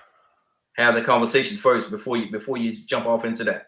Yeah, use your brain, not the one between your legs. Okay, that's good. Let me go to my phone lines. Who we got here? We got VP. VP, that you? I don't know why you be playing me like I wasn't the first one to show up before VP. But it's okay. I just read the name that's on here and say VP. So don't blame me. I went to public school now. But good morning. How you doing? Friday? And doing good. Friday, we asking a question. Could two best friends, be friends forever, and then they cross the intimacy line? Can they still be just friends? Not all at once. I think that for the time period of the friendship that was established prior to becoming physically intimate, then that's going to be there. You can't take that away. You can't just cut that out of your life like it never occurred. Things will be different because now you're on a whole nother level of intimacy, right? You become physical intimate. So there's going to have to be a period of time without and withdrawal, right? And that could look like a couple of years just to get that out of the system. But I think the friendship and the best friendness can be intact, but not all at once. It's not like, oh, we did it a couple of times and, not everything's like back normal, like that never happened. It's like a whole emotional, now it's a whole other level of soul ties, right? So where it's going to get complicated is once each person gets into their own perspective or personal relationship with someone, and that's, gets married. Now that friendship may be now called into question of being able to retain it, because that now spouse will not be comfortable knowing that y'all crossed those lines. Absolutely. Having them around. So at some point, once you cross that line, that friendship will come to an end. It's just a matter of when. But not all at once. Like it's not necessarily all in one thing. And I wanted to say, we are not animals, Rico. We are human beings that just happen to share some of the animalistic characteristics of actual animals. That's all. Good deal. I should have put an asterisk on that. I was repeating what Curtis said. Good deal. Tiffany, what do you say to that, Tiffany? Well, I am a person who thinks that you should be best friends with your your spouse, because, you know, you're not always going to be loving and all that other stuff, but, you know, friendships tend to stand, last longer than love, you know. So I had a situation like this, you know, and yeah, I was a fornicating filly, so judge me not, I don't care. But anywho, I have a best friend, and we had made an agreement that if we were still single at a certain time, then we would give it a try. I personally didn't, I don't want to say it wrong, because I don't want people thinking I was violated, because I was not violated. I went into it, whatever. But I personally think we got into bed too soon, because we know each other as friends. We know each other's secrets. We know each other. But I've never dated you. You know what I'm saying? You've never dated me. So therefore, I felt like we should have spent more time getting to know each other on that platform before we got in the bed and did the, I don't mumbo jumbo, whatever you said. But anywho,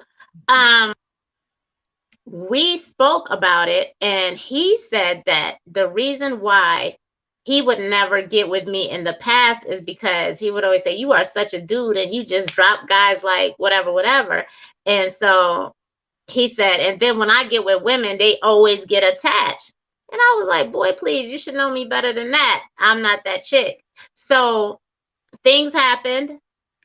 And I went about my business like I always do. This is my best friend. You know, I call and we talk.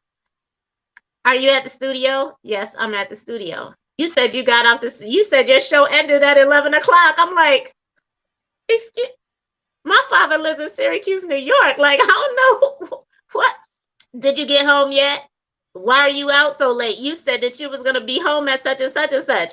You said you were going to call me. Are you still coming up? And I'm looking at this person and I'm like, this why he don't got no woman. You know what I'm saying? Because you acting like a little itch. You know what I'm saying? And I'm like, I said, if I would have known this was going to happen, we would have never got down, because I like my friend. I love the friendship that we have, and you shouldn't let one night turn into something else. Because now I'm looking like, now I'm not even looking at you like the friend that I know and love. I'm looking at you like, oh, you scary Smurf. You creepy now. You know what I'm saying?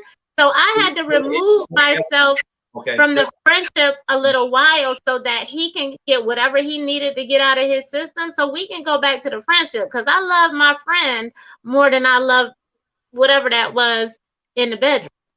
Mm-hmm. Wow. Centerfield Wall. Centerfield Wall.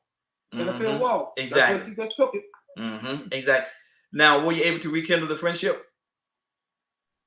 Oh yeah, that's my bro. But when he says, you know, you want to come spend the weekend, nah, Nick, I ain't coming to spend the weekend, because I don't want you creeping in my room.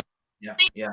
So now I have to have boundaries, because the way he behaved after the fact, it's gonna take some time before I feel comfortable being back in that space. Because I'm good. I'm good. You know, because we have a foundation, a strong foundation of friendship. But he went cuckoo for Cocoa Puffs, and I'm not on that train. Good deal. Let me go to Monique. Monique, what do you say about this whole situation? Can two friends, best friends, be friends forever and cross that intimacy line? Can they still be just friends, Monique? Monique? I think that if there's communication, Cut it out, Rico.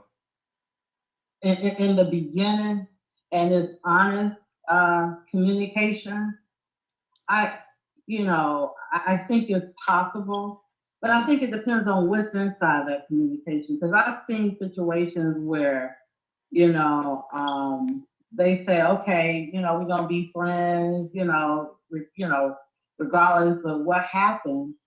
And then, after it happened, then, something, changed, kind of like what Tiffany, was saying. So I just think it just depends on what is being said. Because now I know somebody that when it was in a situation where they said, okay, nothing is going to change, but I guess they, really, I guess it was really bad or something that they didn't even want to be friends with him, anymore. So, because, now they see, that other side that they was already, kind of curious about. So it kind of, put a nail in the friendship. So I think it just depends on, I think what some other people were saying about the maturity and the conversation, the honest conversation that is had before. But also, I think we've been doing this for a while because, people say friends with benefits. Friends been having sex with each other, for a while now. And they gave it a name, friends with benefits. So that's pretty much my take on that. Good deal. Leonard, what's on your heart, brother? And also we have to think about it, because sex is usually considered an intimate act. That's what it's considered. Yeah. And so when people talk about intimacy, they're usually talking about, there's euphemistically using it to say sex. Yes. But not all relationships.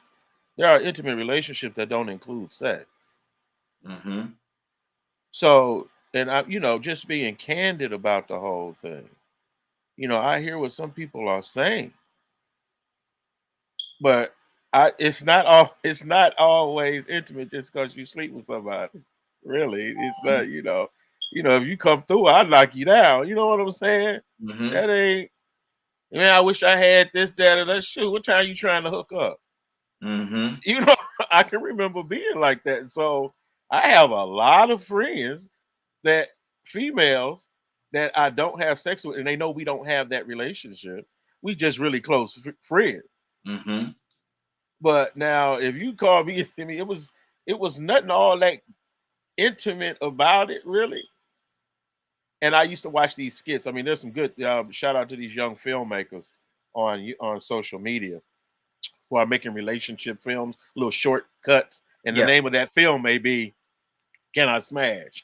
And it may be two friends. And he was trying to establish this thing. Well, since we friends and you ain't got nobody, because she's complaining about, man, I just need somebody, blah, blah, blah. And he was like, well, what you trying to do? I mean, if we friends and that's what you want, and I got it, I share that with you. You know what I'm saying? But if I'm in that way, is you gonna share that with me like that too? Yeah, yeah. I like the fact that it's talked about up front. So there shouldn't be any misconceptions. There's friends that people like, say for me, I have friends that people they sleeping together. Never slept with them before at all. We just really good friends. We just connect that way. It's nothing sexual about it at all. We've just been friends that long. I have some female friends I've been close friends with for over 30 years. And we never slept with them at all. And what's great is about being powerful, a powerful man amongst women, is when you let them know they appeal not working. You know how some women just assume that they can persuade every man to do anything they want. Sweetheart, you will meet me and get up front. I can't do that. He ain't falling for it. First of all, I don't worry about none of that no more because I've been married for such a long time. So, I mean, to me, I can look at you and just look at you and have a good time. I don't know nothing from you. I ain't got to talk to you. I ain't got to feel on none of that. Sexual harassment don't even occur to me for the very simple fact I'm not like that with women. You have to be overbearing for me to even be interested in you or to know that you're trying to do something that way. But you can have intimate relationships with people in general that don't include sex at all. I've heard of settings. Just it looks like a very intimate setting. And no people be there at all. But they requested an intimate setting be set up for them. So you do the best that you can to set that mood of intimacy. So when they go in, the people that go in feel a little closer to one another. Helps change the mood and the spirit. So let's not just think that intimacy is always intercourse. Tiffany, I see your acknowledgement there. What's on your heart? I agree with that. And, I tell people up front, if we sleep together, you're not going to be my husband. because if you're weak for me, you'll be weak for somebody else. So I don't go there. You know, you have to have I've always had discipline when it comes to sex, because, you know, I don't like nobody who treats their bodies like it's on the clearance rack at Walmart. Because if you think that, if you walking around bragging that you got good stuff, male or female, if you're giving it away, then how good could it be? Because, you know, a queen and a king, they sit on the throne and watch the entertainment. How you gonna be the entertainment? And if you wanna, because I'm 48, I've gone long periods, like years of being celibate and different thirds. And then I might do something, I might meet somebody or whatever, and then I'll be like, why did I do that? What did I get out of that? You know what I'm saying? Because it's like Mounds and Almond Joy. Sometimes you feel like a nut, sometimes you don't. But once it's over, like, what did you really get out of that? And you know, a lot of women, if they're honest with themselves and they've had sex with more than 2 people, most of the time it wasn't all that anyway. I'd rather have a cheesecake, a slice of cheesecake, or a German chocolate cake than, you know, smashing, because I'm an emotional lover. So the person that I get with, the next person I get with, hopefully, because I'm human and I may fall short, but the next person that I get with, I want that person to be somebody that I spend the rest of my life with. You know, somebody that is my best friend, somebody whose diapers I'm going to have to change, because I know his behind ain't going to change mine. So I got to make sure I'm straight. And then you have that intimate connection. And sometimes intimacy with a person is much more better and satisfying than the actual sex part of it. That's good. That's good. Tucson, gotta come to you, brother. Ain't no telling what I'm about to get, bro. Go ahead, brother. Go ahead. Ain't no telling what. Y'all brace yourself. You got that right. I mean, you know, depends. You know what I thought about, and you probably the sad part of it is, or whether it lasted 30 minutes or 3. Wait a minute, man. Wait a minute. Wait. You fell off? Did you hang up? You fell over with? No. I think about the censors, though, brother. Go ahead. I'm gonna let you go ahead on this way out Wednesday today. So go ahead. Go ahead. Okay, you here's your friend that y'all been admiring years and years. Y'all like each other, but you didn't never go there. And then finally, we don't want to cross that line. You finally went there. Your best friend, y'all went hang out, y'all do everything together, but that. And then all of a sudden, in the heat of the moment, all planned, when it's all over, it was a quickie. Now what you got going on? Round 2, I was excited. Exactly. That's why I made that comment. Y'all hilarious. Wait a minute. Just give me a couple minutes. I'll be back. Just give me a couple minutes. Just let me rest for a second. 2 days later. You still rested? Lord. Whew. Okay, Monique. How you doing? Cody, I know these two right here that's on the video with me. They ain't no good right now. Boy. I can't get nothing out of them right now. Monique, what's on your heart? Nothing right now. Just listening. Okay. Just listening right now. Three minutes. Okay. Donald wasn't finished. He had about a minute and a half left. I'm just listening to Donald. So please continue to keep talking, Donald. Because I know it's not gonna pull up. So just go ahead and keep talking, Donald. It's gonna get great. It's gonna get so good. Go ahead. Hey, look at Donald ain't gonna stop. Wait a minute. No, wait.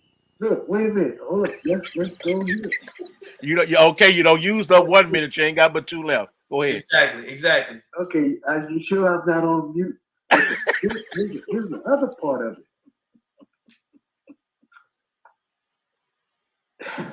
You mean to tell me after all this time, you got a limp noodle? Are you talking to us, Donald? I don't know who Donald is, man. Who is Donald talking to? Is he talking to us? Look, I don't know, brother. Look, we got another call. Let me go to the caller. Caller, what's your name? Where you calling from? Caller, what's your name? Where you calling from? The caller ain't even gonna say nothing, Lord. Mary? Mary, are you there? Yes, I'm here. Oh, okay. Mary, I don't know how to ask you this question right here, but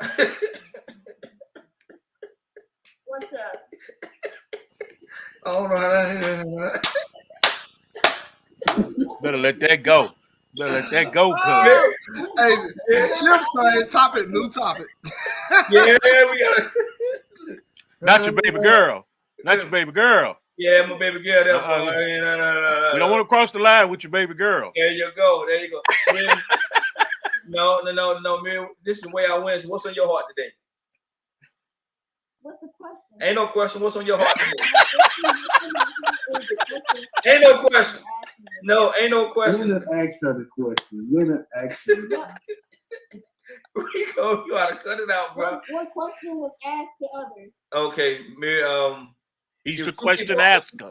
If two people are best friends, Lord Jesus, two people are best friends, and they've been best friends forever, and they cross the line, become intimate, become sexual with each other. Can they go back to being just best friends? Well, that's an interesting question. Based on my experience, Wait a minute. He was already sweating. I knew she was gonna get. He was already sweating, and she hit him. Good punch. He got the butterflies in his stomach right now. Yeah, Dad. Hey, I'm going back to Donald. Donald, what you say, too, son?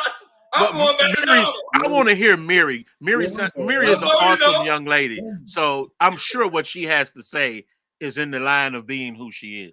So let's just hear this. Lord Jesus. I didn't get the answer. Okay, go ahead and answer, man. Go. So based off my extensive, because I do have a lot of experience here. I just wanted to go ahead and say, I don't know. I don't do such things. I don't know. Praise the Lord. I don't know. I feel Okay. like I don't know. That's a weird one there. Okay. Whew, boy, dodge that bullet. Timothy, what's in your heart?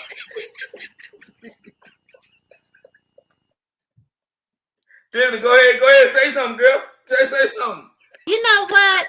I find it so funny how, you ask all of us, because I'm somebody's daughter. You know what I'm saying? You have no problem asking me, somebody's child, these questions. But then when it comes to your own child, let me see. Do you have the Sherry Shepherd sweat? Because lift your arms up. I need to see what's going on. I think the new line ought to be, if I change your diapers, there's just certain things I don't need to be privy to. I just exactly. Now you know what? I'm going to say this on a serious note. Mm-hmm. If your child, now I don't expect her to talk about this on this platform, but I have sons and daughters.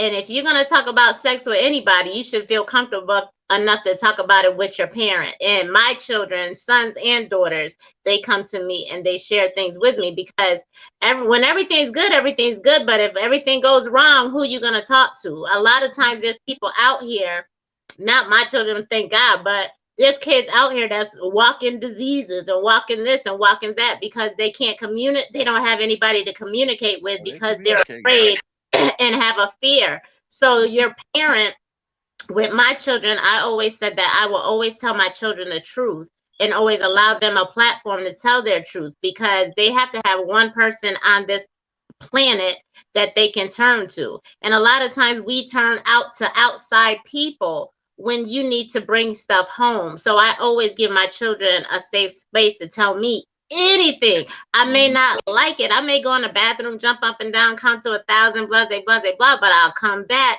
and I'll listen and be that ear that they need me to be. So that's on a serious note. But publicly on this thing, I think you got a couple extra gray hairs as we were waiting for the answer, Raheem. Are you okay?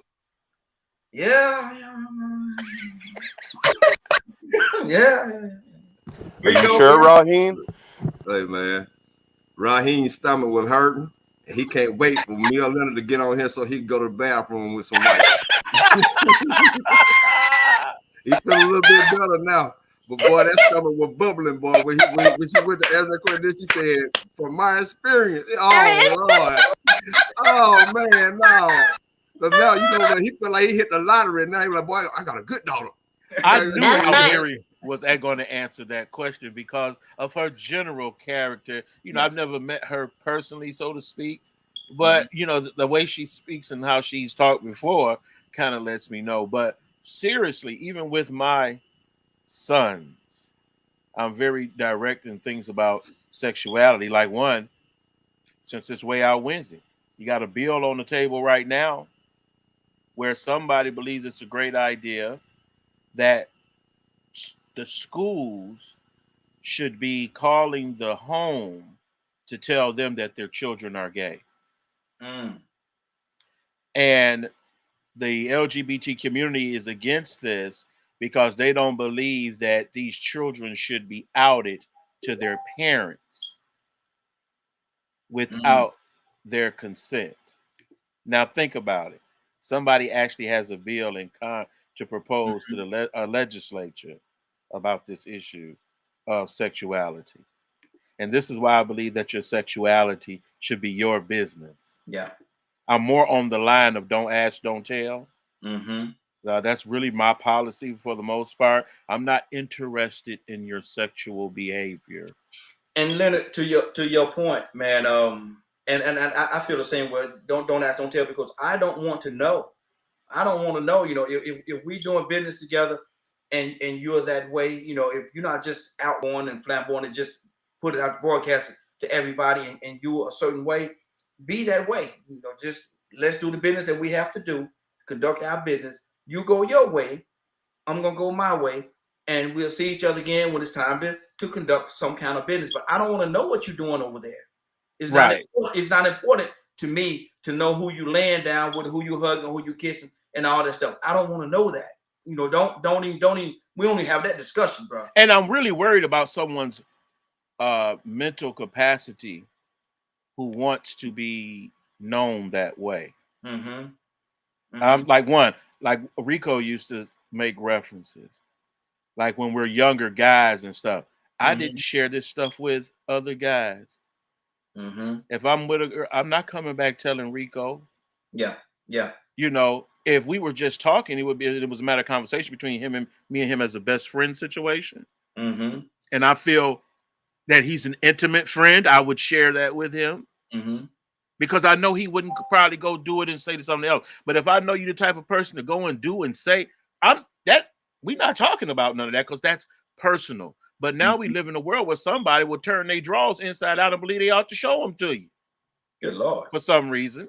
And this is just inordinate, I should say. Is that a good word? It is. Okay. Yeah. But we have to be real clear about this because our children are under attack. And you better make sure you're telling your children, giving them a protocol up front. That means up front, when this happens, this is how you should react. Exactly. You know, even dealing with it in schools. Remember, I don't know if you all have young school kids now, because I have one that's as young as 14. So it was not uncommon, even with my oldest son, for me to write to school during that particular week of whatever they was teaching. You teach sexual reproduction to my child. Not preference. Exactly. I'll teach my child about preference. You can teach them about sexual reproduction, STDs, all of that. But be careful because they're trying to teach your children that some things are okay. And they're just not for children. Or not at all. Yeah, they're not for children at all. Good deal. 508-924-3521. 508-924-3521. Phone lines are open. Rico Public Citizen had a comment. Read that for me. Some of these leftist teachers are promoting certain political theories. That isn't right. Promoting transgender in class and whatnot. Yeah, I agree with him on that. I don't believe in promoting that either. I agree with what Leonard said. You know, I've been seeing where they had the transgender people come to the libraries, and that's intentional. You know, it's like, you know, why make an effort to just say, you know what, let me expose y'all to this, because you know you have some men that believe that being with children is a sexual class. So what they're gonna do next? Start introducing men that like 8 and 5 and 2-year-old children come read books just so they can be I'm gonna say implanted into society to be acceptable. So I mean that's a dangerous slope, man. And like I said, that's talking about sexuality. It's like sex ain't a talent, Rico. You know what I'm saying? Right. It ain't a talent. Going back to what you were saying, you know, with the original conversation, you know, and sort of going back to what Leonard was saying about how I used to go back and tell my friends, you know, that was an ego thing. You know what I'm saying? Yeah, look at me getting notches on my belt. You know, and really and truly, a lot of times when a man or a woman is doing that, they lacking somewhere else. So they trying to find some type of recognition and reward, and saying, well, at least I got this. And I had to self-analyze. I was like, man, why am I such a dog? Why am I so emotionless? Why am I so rude? How can I talk a woman out of her panties and then get up and leave when she go to the bathroom and then laugh about it? You know, I mean, it's just like, and so that's why I'm in the state that I am in now, because I know what type of situations I'll put myself in. Now, don't get me wrong. There has been times that I did it and it was successful. But I had to also admit, for it to even get to the point to where me and this best friend that I had actually crossed that line, there still had to be an attraction. There had to be an attraction. Yeah. Had we not been attracted to each other, then we could never have went ahead and developed into that. You know, so you sometimes you have these best friends that's like, man, that would be the perfect man. And then you hooking them up with your friends. I have certain friends that I met that their girlfriends end up being some like my best friend. Then they'd be like, you know what, man, I'm gonna hook you up with this person. You'd be good with this person. But come to find out later on down the road, they really were attracted to me. Exactly. So you know, when you cross that line, man, it's hit and miss.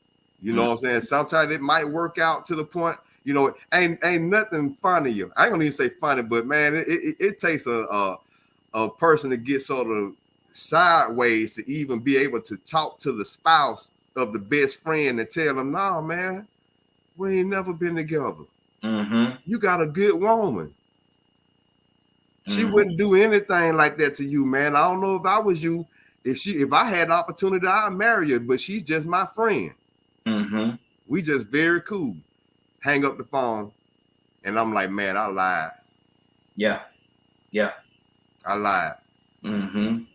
So you know, I man, that man, you I mean, listen, that can be a dangerous thing. Yeah. I used to find pride in being the cleanup man.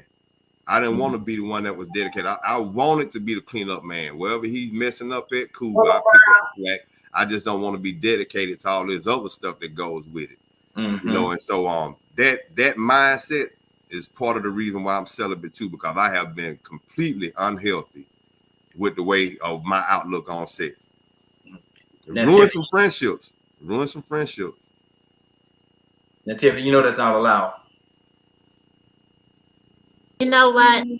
I work for a living, so I get up early to participate.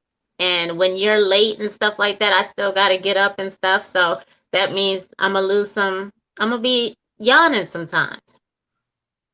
We don't yawn. That's something we don't do. But listen, but I will say to you, though, Tiffany, I'm going to say this to you. Prepare yourself. Badger say he has something But Tucson said he has something too. So you prepare yourself. Put your seatbelt on. Here go Donald Tucson. Tucson, what's on your heart, brother? Why you do me like that, man? I ain't number I one. was just thinking about two in the society that we live in today. Two best friends. They played football together. Wait a minute now. Wait a minute now, brother. Wait a minute now. Wait a minute, brother. Look what year this is. Wait a minute, brother. And the sad thing about it, and I'm gonna go a little further because the sad thing about that is in our schools, our children are trying it with their best friend, and they're 7, and they just want to see what it's like. And it's across the board from one age to another that this happens, unfortunately. And here you got 2 linebackers all of a sudden. They're friends for years since high school. And now they're in the pros and they feel like getting it home. Look, moving on. Ain't he gonna touch that? Miss Willa, good morning. How you doing this morning? Hey now. I'm sorry, Badge. I'm coming back to you, Badge. I got you. Miss Willa. Good morning, Raheem and Morning Glory crew. How you guys doing this morning? Hey, doing well, doing well. We asking a question. I want to hear your heart on this question that we asking. Can 2 friends be best friends for a long time, best friends forever, and then they cross the line of intimacy, become sexual with each other? Can they go back to being just friends? Yeah, they can. It depends on the relationship. What I mean by that is the communication that they make with each other after they didn't cross that line. And I can say that because I married my best friend. I married my best friend, but before I married him, he was in other relationships. I'm in a second marriage, and he also is in a second marriage. But we somehow came together. So yeah, you can do that, and we're still married. I've been married now for 22 years. But what I like about our friendship and our marriage is that he allows me to have male friends that I've known a long time who are also good friends. I'm not gonna say best friends, and he trusts me. And also, I allow him to do the same because he can be trusted in that area. So it just depends, Raheem. If you're in the conversation, I always believe if you're an honest person, people can be deceiving, but if you're an honest person, yeah, you can do that. So that's my, opinion on that. Good deal. Badger, what's on your heart, brother? Well, I heard something about the pedophiles. And just to let folks know, the LBGQT, I always forgetting one of the letters in that long thing. They are very, LGBTQIA+. Thank you. You're welcome. They are very anti-pedophiles. When they were trying to fight to have equal rights or whatever, they shut them down immediately. So that group or community ain't gonna let that fly. Well, no, hold on, Badger. We're not gonna let that. We're not gonna put that out there like that. Go ahead, Leonard. For the very simple fact, they're just susceptible to pedophilia as anyone else in any other community. They do not have a stance against pedophilia. They may showed you that in public, but trust me, these little boys and little girls will tell you something different. Wow. And they're all over the place, and they're sex trafficked regularly.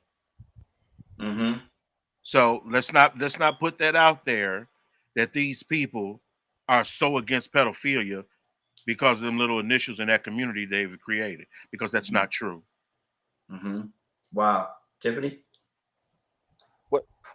I think we should do because it's okay for us to do it, but I really think that we should try to get somebody from that community to join the Yes. conversation, because I know male and female in that community that have said that they think it's a challenge to get straight people, and the things that they do to earn a person's trust and everything. Then the next thing you know, you're in a situation. And then not only are you in the situation, now it's, if you don't remain in the situation, I'm going to tell that you were a part of this situation. And the reason I think we should talk about this is because this particular group has so many rights. If you do things to anybody in this community, if you say anything about this community, then you get ostracized. But they can say whatever it is to you and you get in trouble. You know what I'm saying? You can lose your livelihood, you can lose everything. But I know gay people personally that have told me the things that they've done to get straight people into that lifestyle. Wow. And the kids, like you and I had a conversation the other day, when elementary school kids go to school, they're not looking to say, oh, this a boy, this a girl, I'm this, I'm that. They just want to play. Do you want to play? Yeah, I want to play. Let's go play. And sometimes you might play with dolls. Sometimes you might play with a Tonka truck. Sometimes you might play jump rope. Sometimes you might roller skate. But you're not thinking about who's gay and who's straight and I'm a female, I'm a male, and blah, blah, blah. You're not thinking about that. You're just thinking about having fun with kids. And adults put adult burdens, sexual burdens on children, and that's not cool. Exactly. Badger, I don't know if you was actually finished your comment. You had something else you wanted to say, brother? Yeah, I was actually going to go into what they just talked about. No, they didn't want those people to be a part of their group, but just like every other group, they've got a lot of nasty things in their shadows and closets and things like that. Matter of fact, I'm in a couple of discords that are that kind of group, and I hear all kinds of stories. So they just like, there's always a separation. Those that are extremely against it and those that go along with it. Just like everything else. Which I was getting into. Now, as far as the transgender stuff in school, I don't understand why we ain't just teaching just basic sexual education and what what it's all about to be a married couple or in a relationship, or the importance of things. It's to me, this is a very deep topic, because most in today's day and age, most of what you hear is just sex, drugs, alcohol, and cars or shoes. Well, where's the conversations about what a relationship should be or could be? Most of the time, what you hear on most media is, "Oh, she screwed me," or "he left," and it's always negative stuff. So why would any young person want to even attempt to have a good relationship when all social media primarily talks about is this negative stuff that happens with people every day? Good deal. Let me go to I have another caller. Public citizen. Morning, guys. Tell I researched this because I was curious about this topic, because I've heard so many people talk about gay pedophiles and all this stuff, and it's weird. So it's kind of controversial, but the issue is, okay, there's two issues. One is the transgender movement, which is separate from LGBT or LGB. There's kind of a divide there. Some of the gay community, I have some gay friends. Some of the gay community is they sort of like put a barrier between them and the trans movement because the trans movement is growing, and I think there's some unintended consequences or unforeseen consequences with it. Like there's a lot of people who are getting, becoming transgender, and then they're realizing, hey man, I've been bamboozled here. Like you lied to me. You said that all I had to do, like if you feel like awkward at some point in your life, somebody could come along, somebody with a political agenda, and say, hey, the reason you're awkward is not because you're awkward. It's just because you're in the wrong body. You're really supposed to be a girl, or you're really supposed to be a boy. So that's very abusive, obviously. But about the pedophile thing, separate, it's very separate. So that's why, to clarify, here's the controversial part, and I don't even know the answer on this after doing my research. Is people said, well, a lot of gay people were molested when they were younger. Well, it turns out that's true. Okay, so nobody wants to talk about that because it's non-PC, and the obvious assumption is, well, was it the fact that they were molested that made them gay? Like I've known some gay people who kind of were kind of pushing that narrative, but my other thought on it is maybe the issue is really when that little, some people are gay. That's just my opinion. They're just born that way. Environment affects it and whatnot. But I think some pedophiles notice when another child is gay, right? And then they go after that child and they sexually abuse them. And then, that traumatizes that child, obviously. So like maybe if they weren't, I don't know, maybe if they weren't molested, maybe they would have not turned out gay. I really don't know. But you're right. Leonard's partially right about, like, he didn't want to say it fully. I'm saying it fully. A lot of gays were molested. That's just a fact, at a much higher rate. So, but I think you got to be careful with that information, because if we take that information a certain direction, we'll say we're going to demonize gays, and I think that's wrong. Mm-hmm. Good deal. Tiffany, you had something?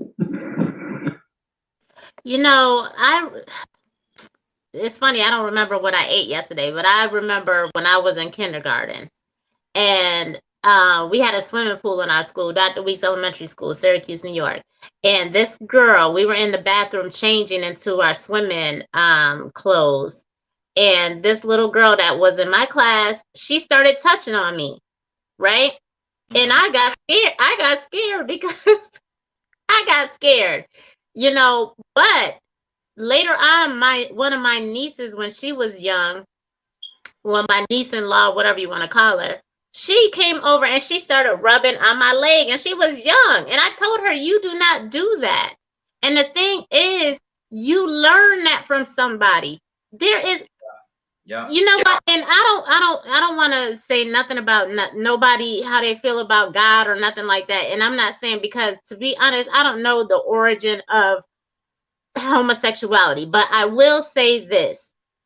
You mean to tell me that when you're born, you don't know how to walk, you don't know how to talk, you don't know how to do nothing but suck your mama's breastises, but you know that you're gay or straight? You don't even know your ABCs, and sometimes you don't know, you only know what you remember. But sometimes if you have a crib in the bed, in your bedroom, and you're with your spouse, and you're being intimate with your spouse, and you got the crib in the bed and the baby looking in the dark or whatever, and you see the baby doing movements and stuff, children mimic what they see. You know what I'm saying? A lot of us were raised on soap operas. Every time Erica Kane got a man, she was in the bed with a man. So you know what? If nobody's teaching you this stuff, you gonna think every time you get a boyfriend that you're supposed to get in the bed with this man. You think that's a part of the job unless somebody's teaching you otherwise. I can't say who's born this way, who's not born this way, but I do know that there's a lot of women out here that are single mothers, and they just had a baby last week, and then now they got a little kid calling another chick daddy because dudes aren't no good. You know what I'm saying? I know that there's people out here that are gay for pay. I know this for a fact. If you go down to Forsyth Street downtown, you'll see more dudes on the whole stroll than you will see women, because it's a hustle now.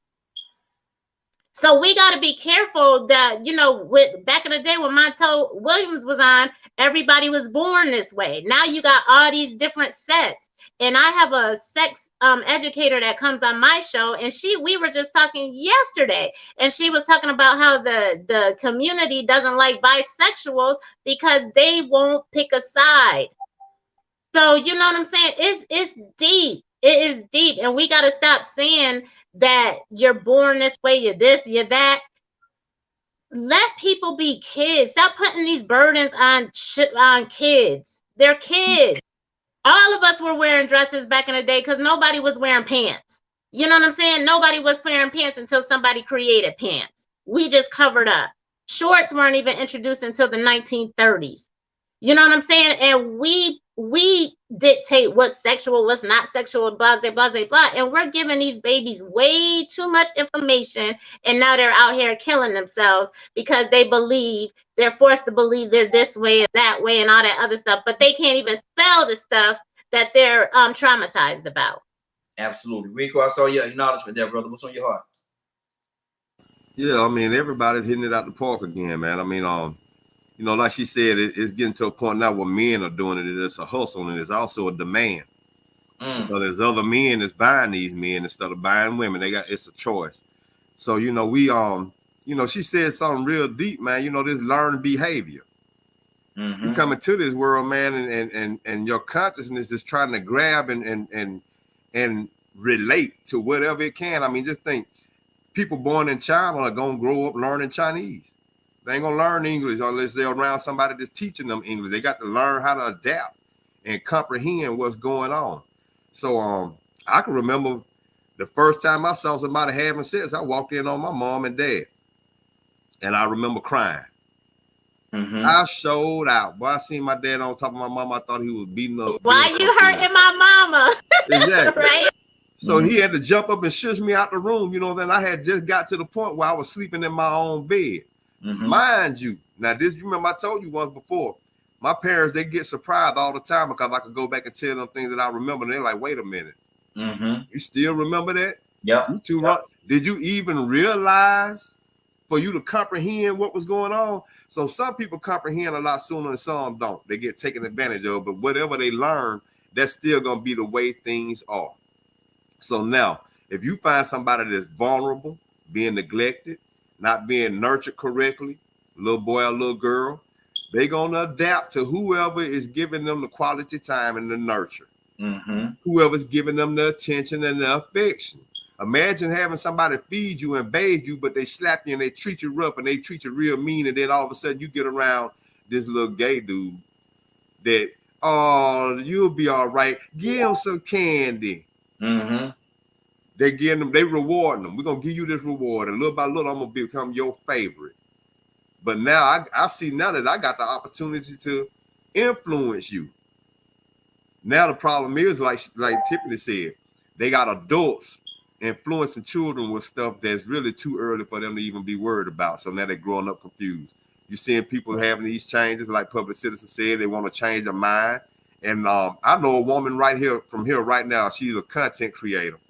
She's for the last 7 or 8 years, she just tore up stuff around here, man. She get involved and then just divide stuff. And so she's moved on up doing a little TikTok thing, causing trouble. But one consistent thing that she did that was the most consistent out of everything was always try to convert people to being gay. And so as I seen her moving around in this TikTok circle, meeting new people and causing trouble, somehow the conversation always comes up. She's gay, but she just doesn't know it. I'm like, she doing it again. She doing it again. So it's like an agenda. And once again, by adults. But it goes to show you how sexuality and sex itself is being abused. I mean, that really goes to show you how out of order society is. To the point where we're not even using it correctly. Now you have people creating genders besides male and female. The pansexual. What is a pansexual? How pan even get involved in sex? Ain't that just a regular whore? Ain't that the same thing? You just sleep with anybody? Or... That's what it boiled down to. That's what I thought too. Because you know these big words, right? They greedy.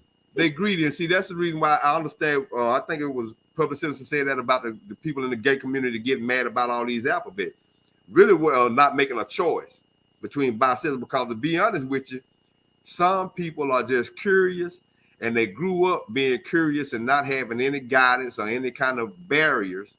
And they have been known to say, well, you know what? You live once, try this, try that, try this. If it don't kill me, it don't hurt me.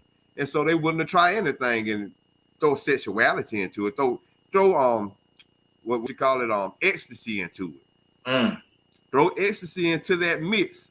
And before you know it, people will be curious of what it feels like to have sex with a goat. Wow. Let me go to Willa. Willa, let me ask you this question. Sexually, are we off base as a nation, as people, as a human? Are we off base sexually? Yes, Raheem. I want to say we are, and I always like to use me as my own opinion. You know, when I was younger and I was coming up, you know, I didn't understand what fornication, adultery, any of that was. I had my baby when I was 15 years old, and I'm a PK child, a preacher's kid. So like I said, we went to church, but my parents didn't tell me about the things that I needed to know in the street. And when I went to church, they didn't tell me those things that I needed to sustain what I know now to sustain the flesh. Because I didn't learn until I was older that there's no good thing that lies in the flesh. And if you don't have anything to sustain that, you're subjected to do anything. But I've learned that now. So I do understand the world. I understand why it is the way it is. See, when we were younger, me and my sister used to blow up condoms because we thought they were balloons. We used to blow them up. And when my mom caught us doing that, you know, instead of her explaining or telling us what we had did wrong, she just beat us. She whipped us. But without any explanation, we thought a condom was a balloon. And it wasn't no different. As we got older, my mother and them didn't tell us about no sex. When we learned about sex, we learned about it from our friends in the street, you know, at parties. So what I'm actually saying is, if as a parent or individual who have children, even though we are afraid of something, we got to explain to them about the sexuality of the world. At 9, I'm just like what that young lady said. They don't know nothing about sex. They don't even know the ABC. But how you gonna let a 9-year-old make a decision about them wanting to be gay? That is a sexual orientation. It's not a gender. They made it a gender because it's only man and woman. I don't care what they say. You can change this to that. When you die, your name was Sarita. It's going to be Sarita in the eyes of the Lord. And you just going to have to pay for everything that you did in this body, whether you want to or not. So the key is education. Absolutely. And that's my opinion on it, Raheem. Good deal. Public Citizen, what's on your heart, brother? Donna, come to you next. Public Citizen. Yeah, I'm here. Let's see. Well, my thought on that was about the parents not explaining sexuality and everything. Yes. Problem. You're gonna get it. You're gonna learn one way or another, right? Like I remember when I was a kid. I lived in this area, and there was a kid that next door to me, and he had like Playgirl magazine, and he was like, whoa, he was kind of a neglected kid, right? Nobody was paying a lot of attention to him. Like latchkey kid, but like double. I was a regular latchkey kid. He was like, 24 hours, no supervision. And he'd go, hey, come on over, Paul. I got this magazine. And we go look at it. He's like, there's some women in there, right? There's some women in there. And he was trying to get me like interested in this like naked men thing. And I could, when I look back on it now, I think maybe something was going on with him, clearly. because his sister had some weird sexual behaviors too. You know, I remember we were like 8 years old or something, and like she showed us her body, right? And that's not normal. That's not a normal thing to do. So yeah, I think my problem here is, and I think a lot of conservatives, I feel like you guys are pretty conservative on this issue. I feel like, you know, you can easily go from critiquing, you know, sexuality and stuff like that into demonizing gays, right? I have mixed feelings overall about gayness. I think there definitely is a genetic component. They found genes, but the thing about genes is there's epigenetics, right? So your environment and your experiences can activate genes. So if you are exposed to a lot of homosexual, you know, culture and homosexual acts and things like that, then all of a sudden that becomes like that's activated now. And the same thing goes for violence and all that. I think your last caller, I think her name was Willa, she mentioned that she was punished physically for about the condom thing. Well, now they've proven that, you know, early child abuse activates genes for aggression. So, you know, we need to be mindful of this stuff about early childhood is the most important time of our lives. That's Absolutely. It. That's just straight up. It's the most important time of our lives. We need to protect kids from all of these negative influences. Good deal.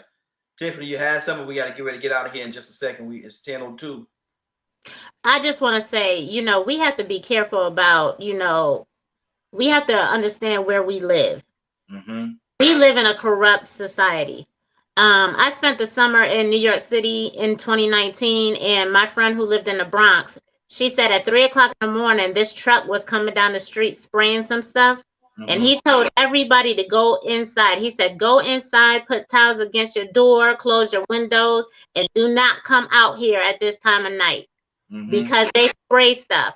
Now, if you Google it, because I'm not going to tell you something you can't find, the military allegedly said that they were considering creating the gay bomb to weaken soldiers and stuff like that, so they would turn on each other and stuff like that. I don't put nothing past these people because I know their molestation goes on, blah, blah, blah, blah. But now it seems like everybody and their mama gay, want to try being gay, got to play. And then all this GMO soy and all the products that we eat and all this other stuff. I believe that certain people are being wired this way. Plus, what they promote, WAP was the best single, was the best song of the year and stuff like that, winning all types of awards, and they pushing it in all directions and stuff. And we really, really, really have to be careful because if they'll give you syphilis and all these other diseases and stuff like that, who knows what these people do? Because at the end of the day, getting rid of us, weakening the black person, especially the black man, is always their number one agenda. Wow. Toussaint?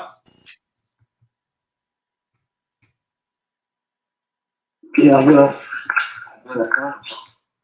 is the fact that here this mentality, we'll call it that, has spread so widely that you have a kid in preschool or kindergarten, or first grade, sixth grade, whatever, high school, they just want to play.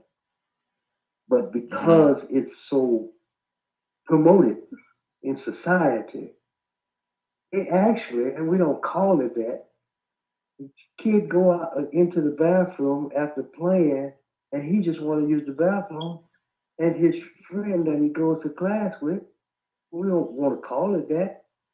We call it turning him out. But they rape.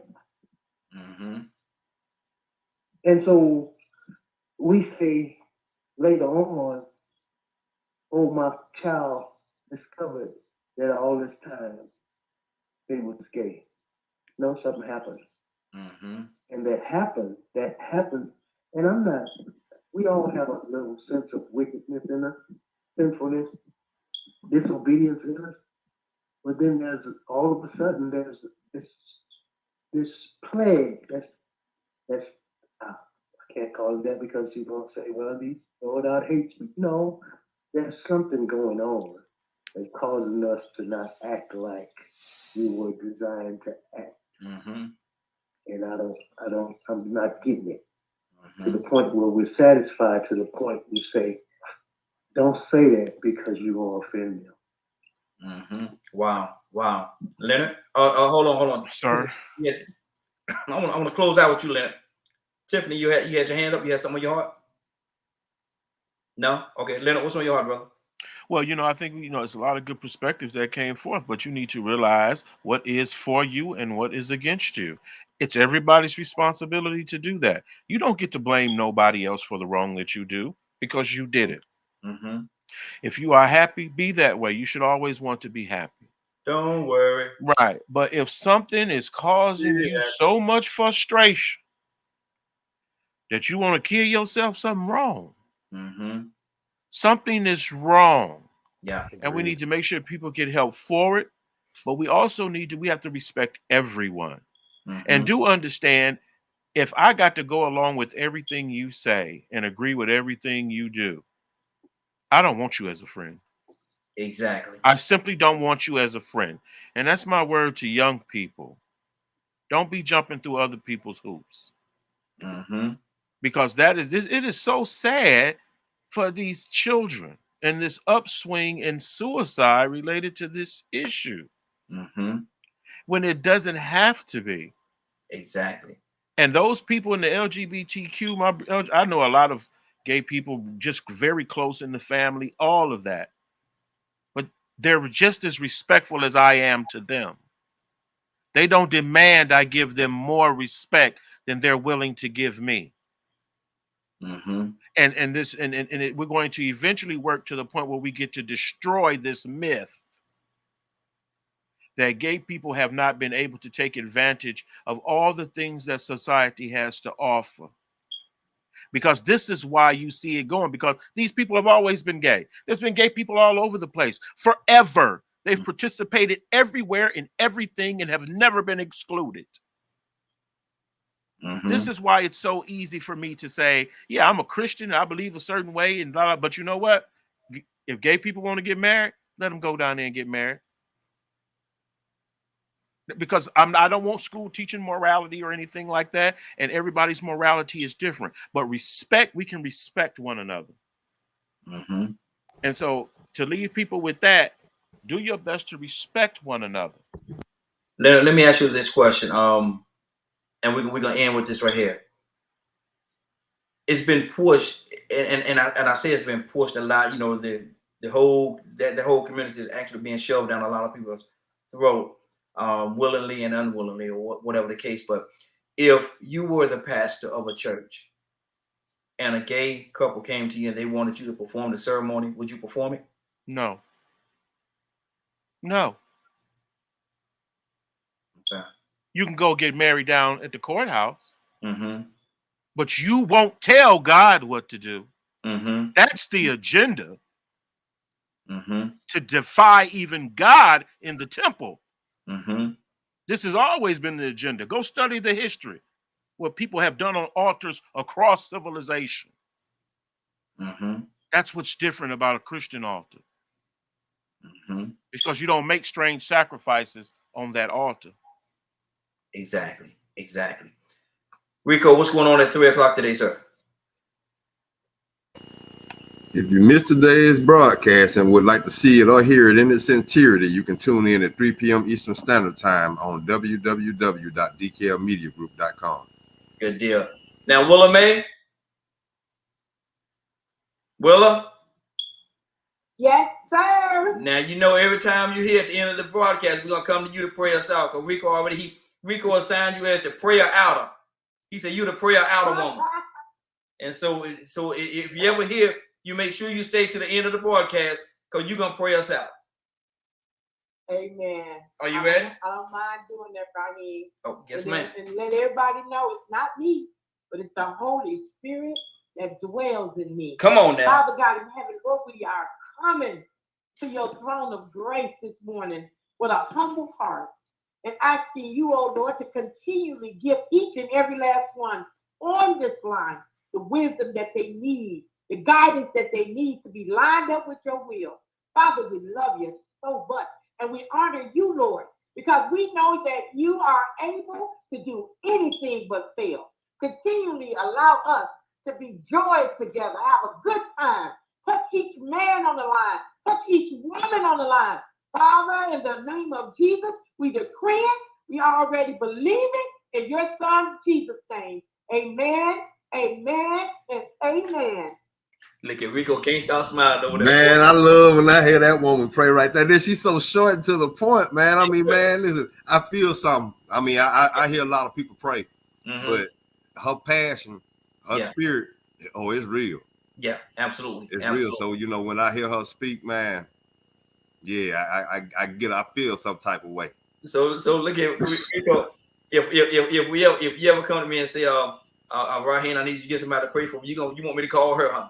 Man, yeah, that'd be a good one right there. That'd be a good move. Can't lose on that. There you go. Praise to God be the glory. Tiffany Real, what's on your heart, sis? You over there? I don't know what kind of game you playing over there. You must be playing Nintendo or something.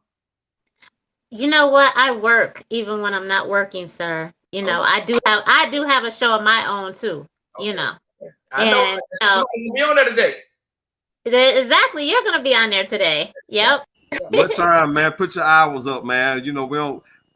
I ain't trying to be funny. Raheem doesn't be mad at all. I told him, man, you got to start promoting these shows, man. What time your show come on? It comes on at 3 o'clock. It's going to be on BSoulRadioLive.com. Get Me Radio. You can ask Alexa to play B-Soul Radio. And me and this knucklehead gonna chop it up for 2 hours. His part comes on at 4 o'clock. And but the show starts at 3. She threw a gut punch. Real. She threw a gut punch at me just now. You heard that, right? You heard it. Yeah. I want to let her know I need to hear what you said about me. I heard what you said about me. But listen, send Raheem that information, and then Raheem text message to him. Absolutely. As a matter, did you put it on my page? You put it on my page, right? I did. It's on my page, my personal page. Check it out. Okay, good deal. It is now 10:12. I want to thank everybody for joining us. And more than that, I want to thank you for allowing DK, Media Group, and Associates, and the Morning Glow for being a part of your day. It is 10:12. You're about to exit the Morning Glow. But before you go, I want you to do me 2 favors, if you will. 1, I want you to continue to pray for us because we're certainly praying for each and every one of you. Number 2, why this is real simple. I want you to go out there, find somebody, and give them a hug because you never know. It could be the only hug that they get, or it could very well be their last. Love you, and ain't nothing you can do about it. Have a great day and a better tomorrow. And we shine some of this light on you from the Morning Glow. Take it out there into this wicked and cruel world that we live in and let your light so shine. If you get an opportunity, give somebody some love. You just might find some love in return. Won't that be a beautiful thing? Have a great day. Take care of each other. And please be blessed.